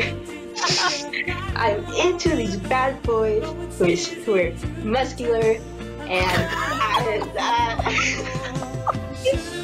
oh jeez. What I'm saying, Kubo, is that if you hear this, I'm not sorry. I already drew the fan art. You know that I'm in it. I'm in it to win it. So, with that So yeah, I take it your battle is going to be a shipping battle. You're right. It's going to be the first character versus artist battle of 2019. And I will be in there. I'm not going to say what happens, but there's going to be some saxophone music. Okay. Hold me, Pyrus. I'm scared. Okay. So, I've gotten my heart and soul out of my body. I am now a husk who is ready to get into what I call my nitpicks. Because when a comic is so good, I'd like to load it on my phone during VCast and stare at it very intently while everyone else is talking so that I know what I'm going to half-ass. We're learning the process here, folks. That's right. Everything's coming out here tonight. 9:47 p.m. Okay, so first nitpick, watch out for your head shapes because Wendigo head shape in page 4, panels 1 and panel 1, 2, 3, 4. Guys, I can't count. The last panel? The last panel, thank you, Pyrus. That's a number, the last one. Even though he has this, the back of his skull takes a very westernized style wherein the back of the cranium is obviously a shape. In the last panel, it's much more rectangular and doesn't really affront to his head shape when we look at it in the side view on page 3. And by that I mean page 3, panel 6. That's right, I counted this time. And also page 1. I really just fucking started with page 1, but my mind's everywhere right now looking at this dude. Page 1, he falls out of the test tube in front of it, and then by the next panel, he is to the right of it, or at least his left. So that's my little nitpick from that first page, as well as the last panel. Personally, I would have preferred if the doctor's bubble where he is cut off because he's getting gutted. I wish that word panel in the last panel of page 1 was moved somewhere else because it's right below when he spits out the blood. So this is a really hardcore nitpicking, but I could have just as easily seen it as him spitting out blood and then he's talking. He's like, why you may, etc., etc. But these are just really little itty bitty nitpicks that I'm sure just won't come up in future comics. And also, by the way, I'm also looking forward to future comics. Big old fat fucking wink. Jeez. I'm going hard. I've never gone this hard before, but that's because I... Oh no! That sounds really bad. Yes, it does.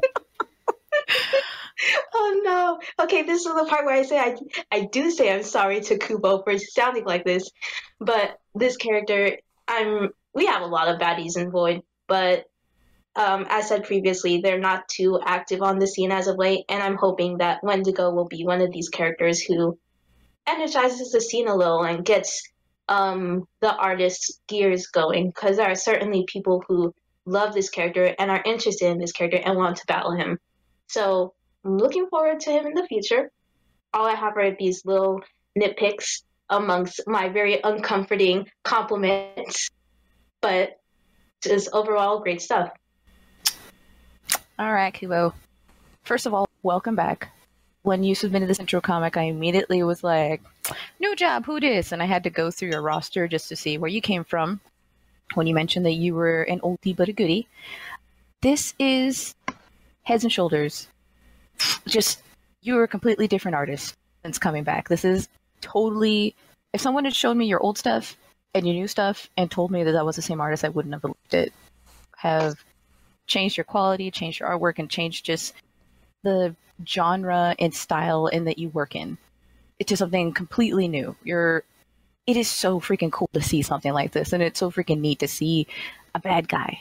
I have no idea what you're going to do with him. I love the nods to old school Void that you put on the first page was kind of the style of things, because I remember seeing this kind of style of building when I first joined Void, and the little nod panel of some of the older classic characters that we all know and remember. I just think that's so neat. It's a nice throwback to something old, but showing us someone new, which is really neat.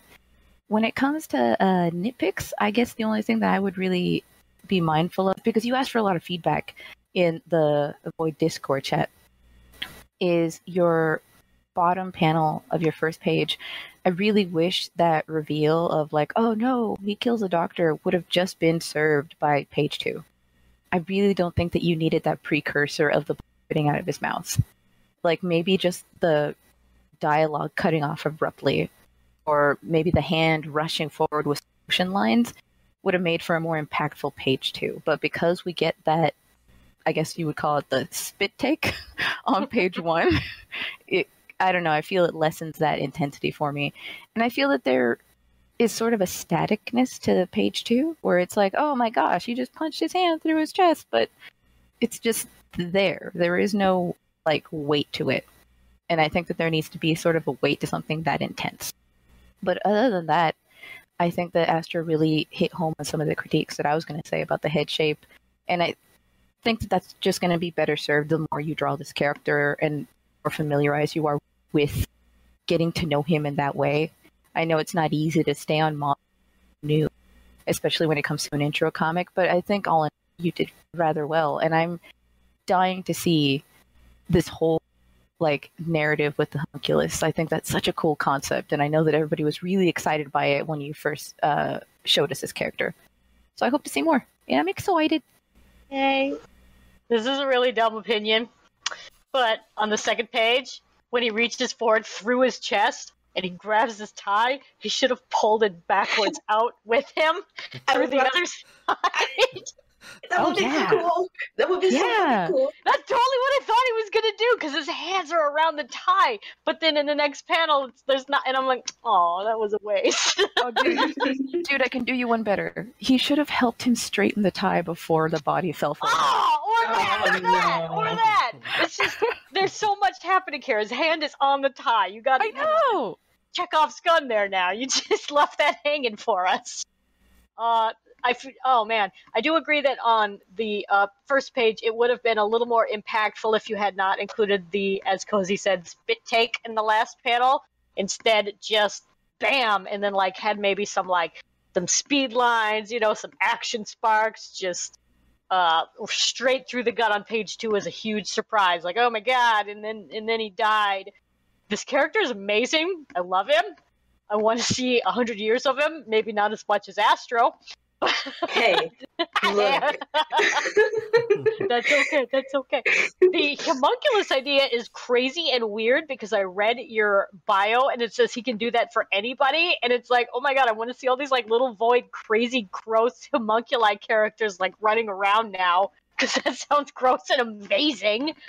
And you could just have all this weird army of homunculi babies. But yeah, he's interesting. He's cute in that way that I agree with Astro. And I love the art style. I love page 1 when he's in that tube, the red one. I'm good at words. I love the throwbacks on the first page, like Cozy said, to old school voiders like Mize and P2 and everybody are there. And it's like, oh wow, you have been here a while. That doctor is old as fuck now, because he doesn't know who's current anymore. Oh my gosh. But yeah, excellent intro. I have a good sense of the character and what he's about and what he can do, and I'm excited to see him fight and kill more people and straighten their ties. So good job. I'm excited. Kubo, I don't think I was around when you were around, so I don't know what your old work used to look like. As far as I know, this is what your work looks like to me, and it looks terrific.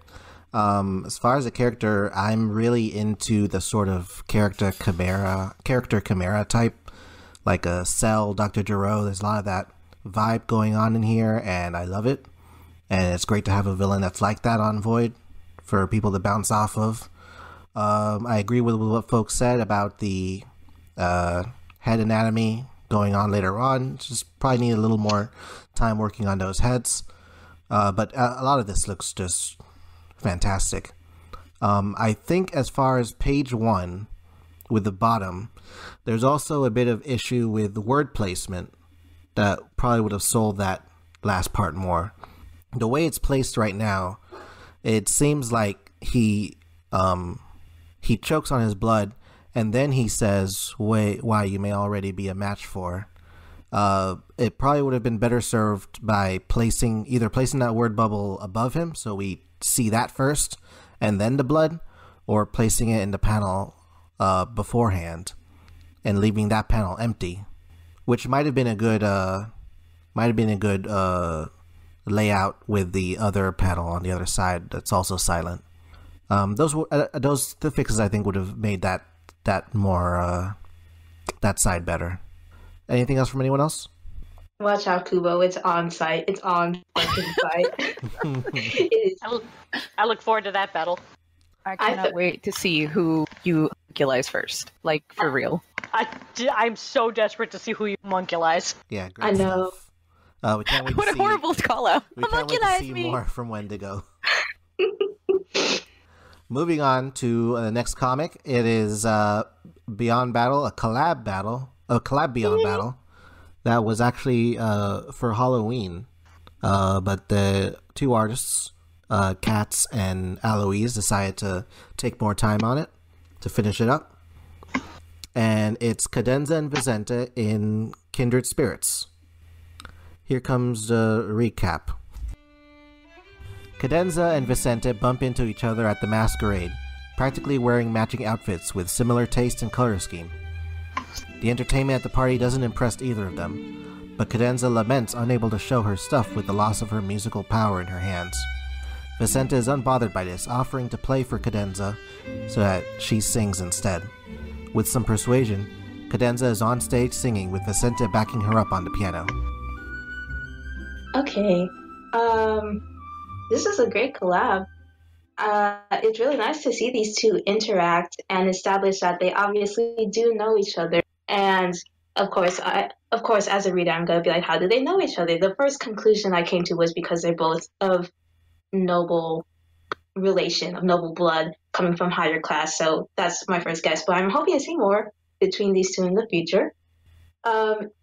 It's a nice little interaction and stuff. It's nice to see Vincent. We're guessing. Yes. That guy. Him.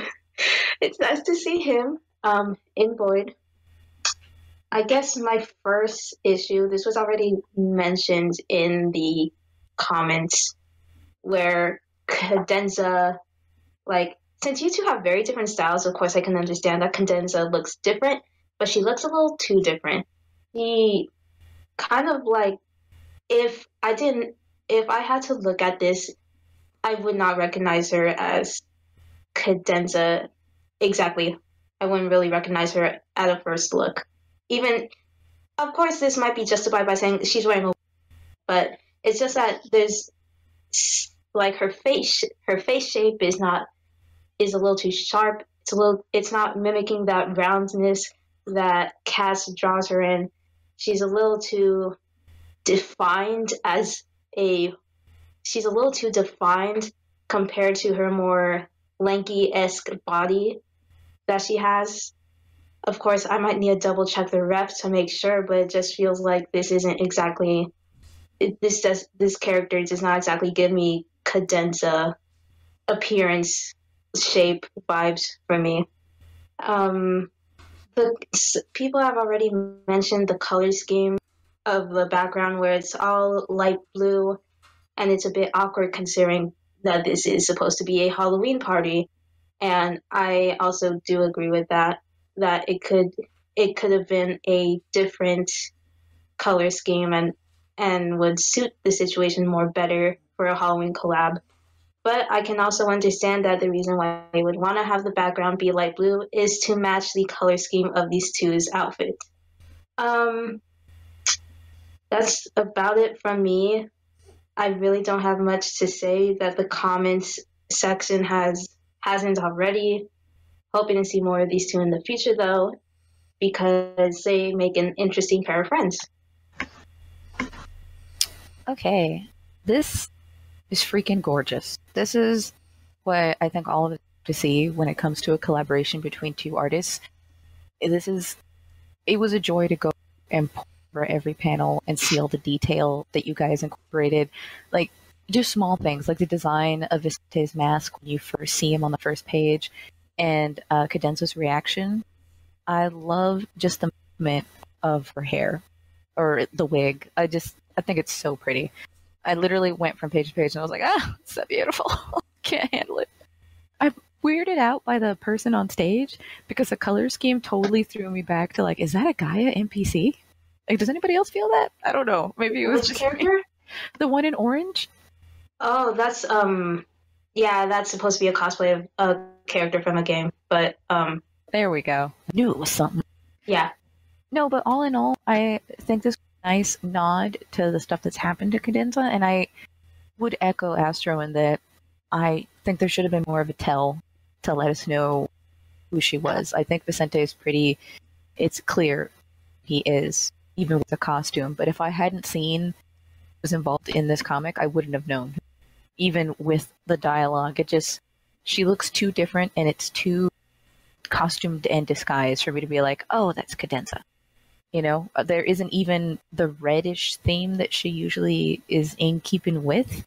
So maybe like, I don't know, maybe a flaw or a tell, like maybe her hair showing underneath wig would have been a small thing that would have helped. I know that this was big for the Halloween collab, which, for those of you who don't know, was a huge thing back in the heyday where people would get together and just make huge collaborations.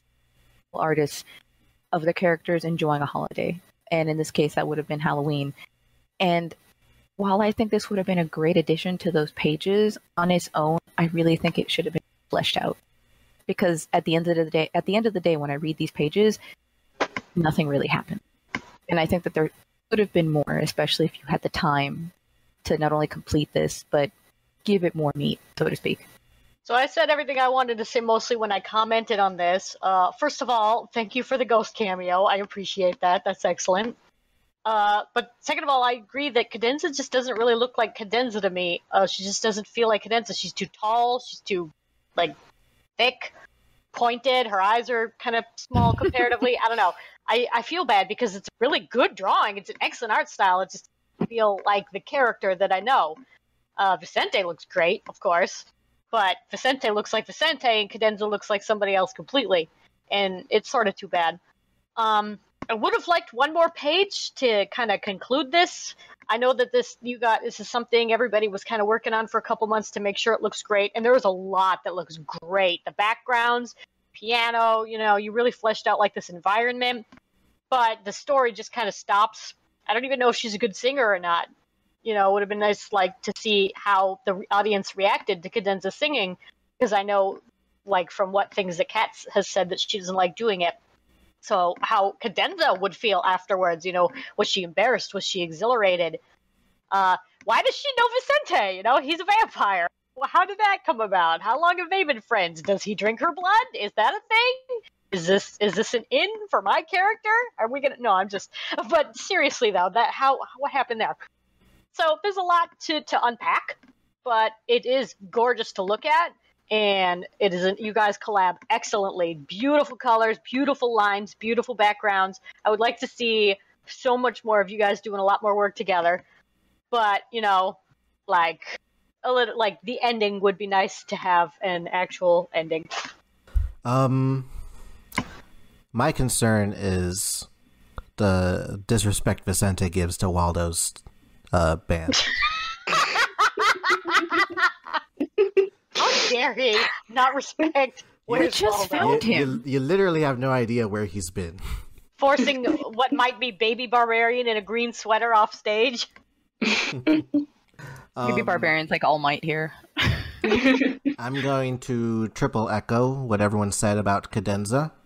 I didn't know it was Cadenza until after the fact. And it's because she doesn't look like Cadenza to me, like what everyone says. She doesn't have the round face that we know of Cadenza. She doesn't have the slim body that we know of Cadenza, etc., etc. I'm also curious as to how they ended up with such perfectly matching clothing. Maybe that was something that had to do with the event. I don't know. I don't remember from the previous holiday comic. The fact that you decided to take more time on it probably would have been a good moment to add more to it as well, flesh it out a little bit more, like people are saying. Other than that, not much else to say. It looks beautiful. It looks very polished. It's always interesting to see these. It's always interesting to see these villainous characters have their other soft side. For me, it's kind of like seeing a comic where Lex Luthor isn't that bad a guy. Oh my gosh. It's interesting to see those different angles for these characters. I hope to see more from you guys this year. You guys always pull out good comics. And that's all for me. Fight me, both of you. I just want to mention, I just realized this was something I saw on my second read. I forgot to point it out. But did y'all notice the Mosaic portraits in the background of page 3? Oh, I forgot to bring that up. I did like that. That's pretty awesome. I did notice that. It makes me wonder if they're just too lewd. I know. They all naked. I just figured they just didn't want them to distract. But I like it too lewd. That's funny. I feel like it was a conscious decision. Yeah, I thought it was kind of funny because it's like, why Wozniak is a legal issue.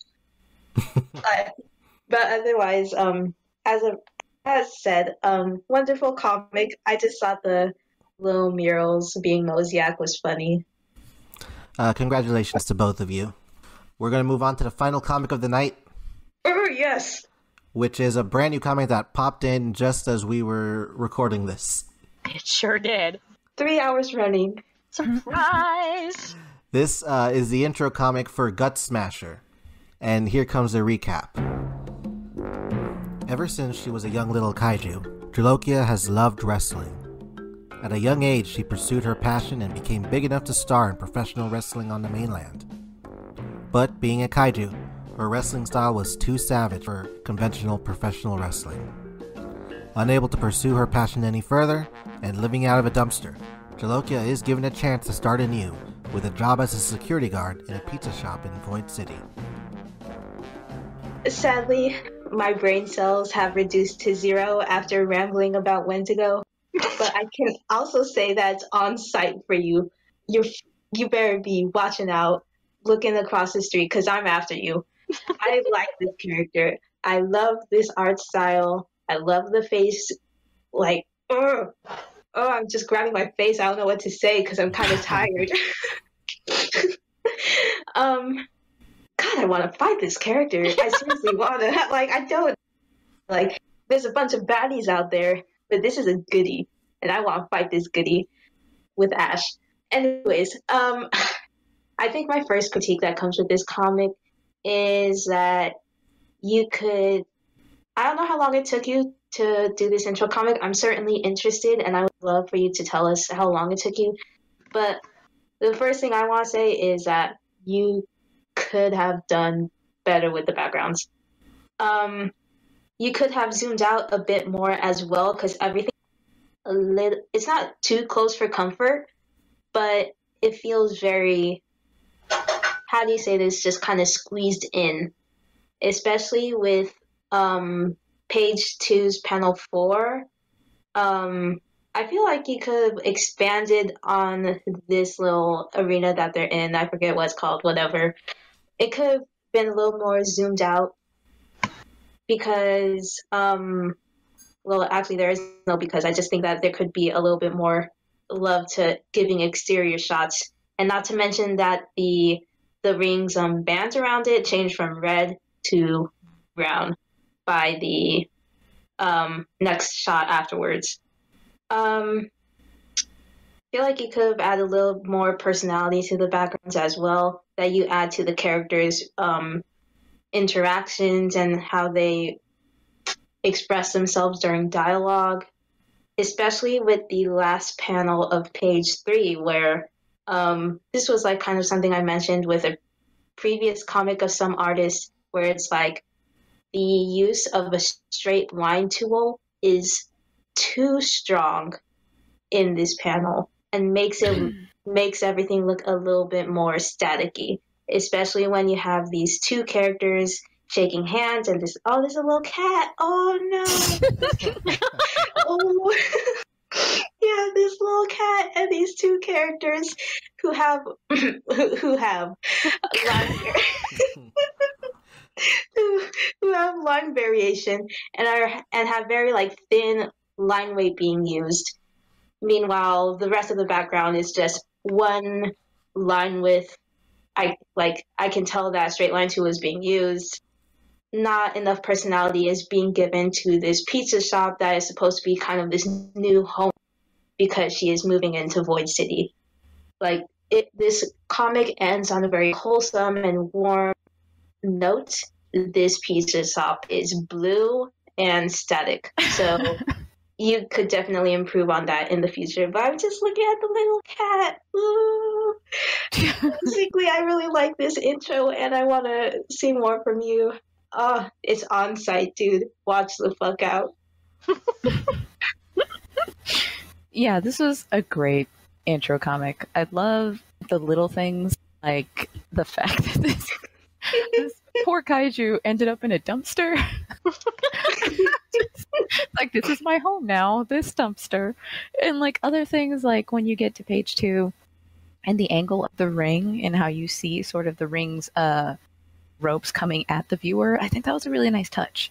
You have the promise of really cool, like, sequential concepts, but you know, you're new. And this is definitely the place for you to flesh that out and to get great feedback and push this to the quality that it already is at, but it has the potential to be even better. And I hope to see that. Like, I love your font. Definitely readable. There are some flubs in some of the text touching the edge of the book, so just be sure to give yourself some space. I did want to talk about the sound effects. I don't know if this is font or if you're writing. It looks like you're writing it yourself. In comparison to your line work, it looks really crude, and it stands out in not a good way. I don't think that it really enhances what I think is really good artwork. It seems almost like scrawled in after the fact. So I would definitely recommend either finding a good font to work off of, or really putting the time to give your sound effect font the same quality that you give your ink work, because that gives your page just as much personality as the art that you put on the page. I love the fact that, like, this character goes from great to dumpster and gets like, you know, gets a handout from an old friend that they completely beat the tar out of. And like, I don't know, it's a really unconventional intro that really made me lean forward in my chair, and I definitely want to see more of this character. So, Fight Me, WrestleMania 2019, your kaiju wrestler, my werewolf wrestler is so on. We're going to have like the most epic aerial heavyweight championship, throwing people in the ring. I must fight this character. I just adore you. More wrestler characters, 100%. I will fight every wrestler character. Fight you, Astro. Oh, no, me? Me? Wow. I think one of the things I noticed is that you seem to be doing your shading with black and white. It's not bad, but color-wise, there's better options, you know, like shading-wise, you'll want to usually go with like the opposite color of what the light is. So if you've got like yellow lighting, maybe shade with purple or blue or something like that instead of black. And for your lighting, you could do like a yellow or orange instead of white. Just, you know, some ideas. It's not bad. It's just, you know, I can tell kind of thing. I do agree that all of the panels are really close up. It would have been nice to see a couple more pulled back shots, you know, some establishing shots. Everybody basically covered everything. Mostly, yeah, work on establishing shots. The shading could use some work. Your expressions and gestures are great. There's a lot of energy. It's very dynamic. and the character is a lot of fun. She's got a lot of personality, and I challenge you for the heavyweight championship. Fight me. God, that's gonna be a riot. Gut Smasher versus Sovereign Grease 2K19. What's the name of the artist here? Petrichor. Petrichor. Noise. Petrichor, as Entervoid's resident kaiju freak, this character is already on my top 3 favorite of 2019 so far. I can't wait to fight you. Everything that has been said, I think, has already been said. What I love about looking at your comic is that it has a lot of potential everywhere, that I know that if you just stick with us for even just a year, battling it out throughout the year, your skill is going to grow in spades all across the board. One thing I can start off with for you is to do something better with your word balloons. They're not looking they're looking a little amateur, and they bring down the quality of your line art and your character design. It looks like you're using the stroke effect, maybe from Photoshop, on top of the white. I would try something else. Take some time to make your word bubbles look professional so that they don't bring down the quality of the rest of your work in future comics. I did notice in the final page, first panel, that the girl's hairline is a little weird. It kind of looks like she might be wearing a wig and she's actually bald. A wig? Wigs off, ladies. Let's go. Because the bottom of her hairline is not there. That's a small thing. Oh, and she's also got 4 fingers there, but she has 5 fingers later on. Oh, did not notice. Let me open my 2% battery phone. But yeah, these are all little things, and what has me excited is that these are all little things that are going to go away in time if you stick with us, because you've got great potential here, and can't wait to see more. Anything else? you've got a heck of a hit list in front of you. We're all in line, so yeah. Just for this cast alone, you have ticked the boxes of so many of my cohorts. So, you're definitely an appealing newcomer, and we definitely welcome you. And I'm so excited to see what you're going to do with this character. No pressure. No pressure. No pressure, but fight us all of us veterans. Congratulations on getting this comic out Today, literally. Very excited. Congrats. Very excited to see where this character goes going forward. And that concludes all the comic reviews and the episode. Yay! My phone's at 1%. Oh, Back to animating. I want to thank my panel with me, Astrodile. Help! I'm stuck. Thank you, Kozispoon. You're welcome. And thanks also to Shen. Astro is my prisoner. Help! Thank you guys at home for listening, and we'll see you next time. Watch out, I'm coming.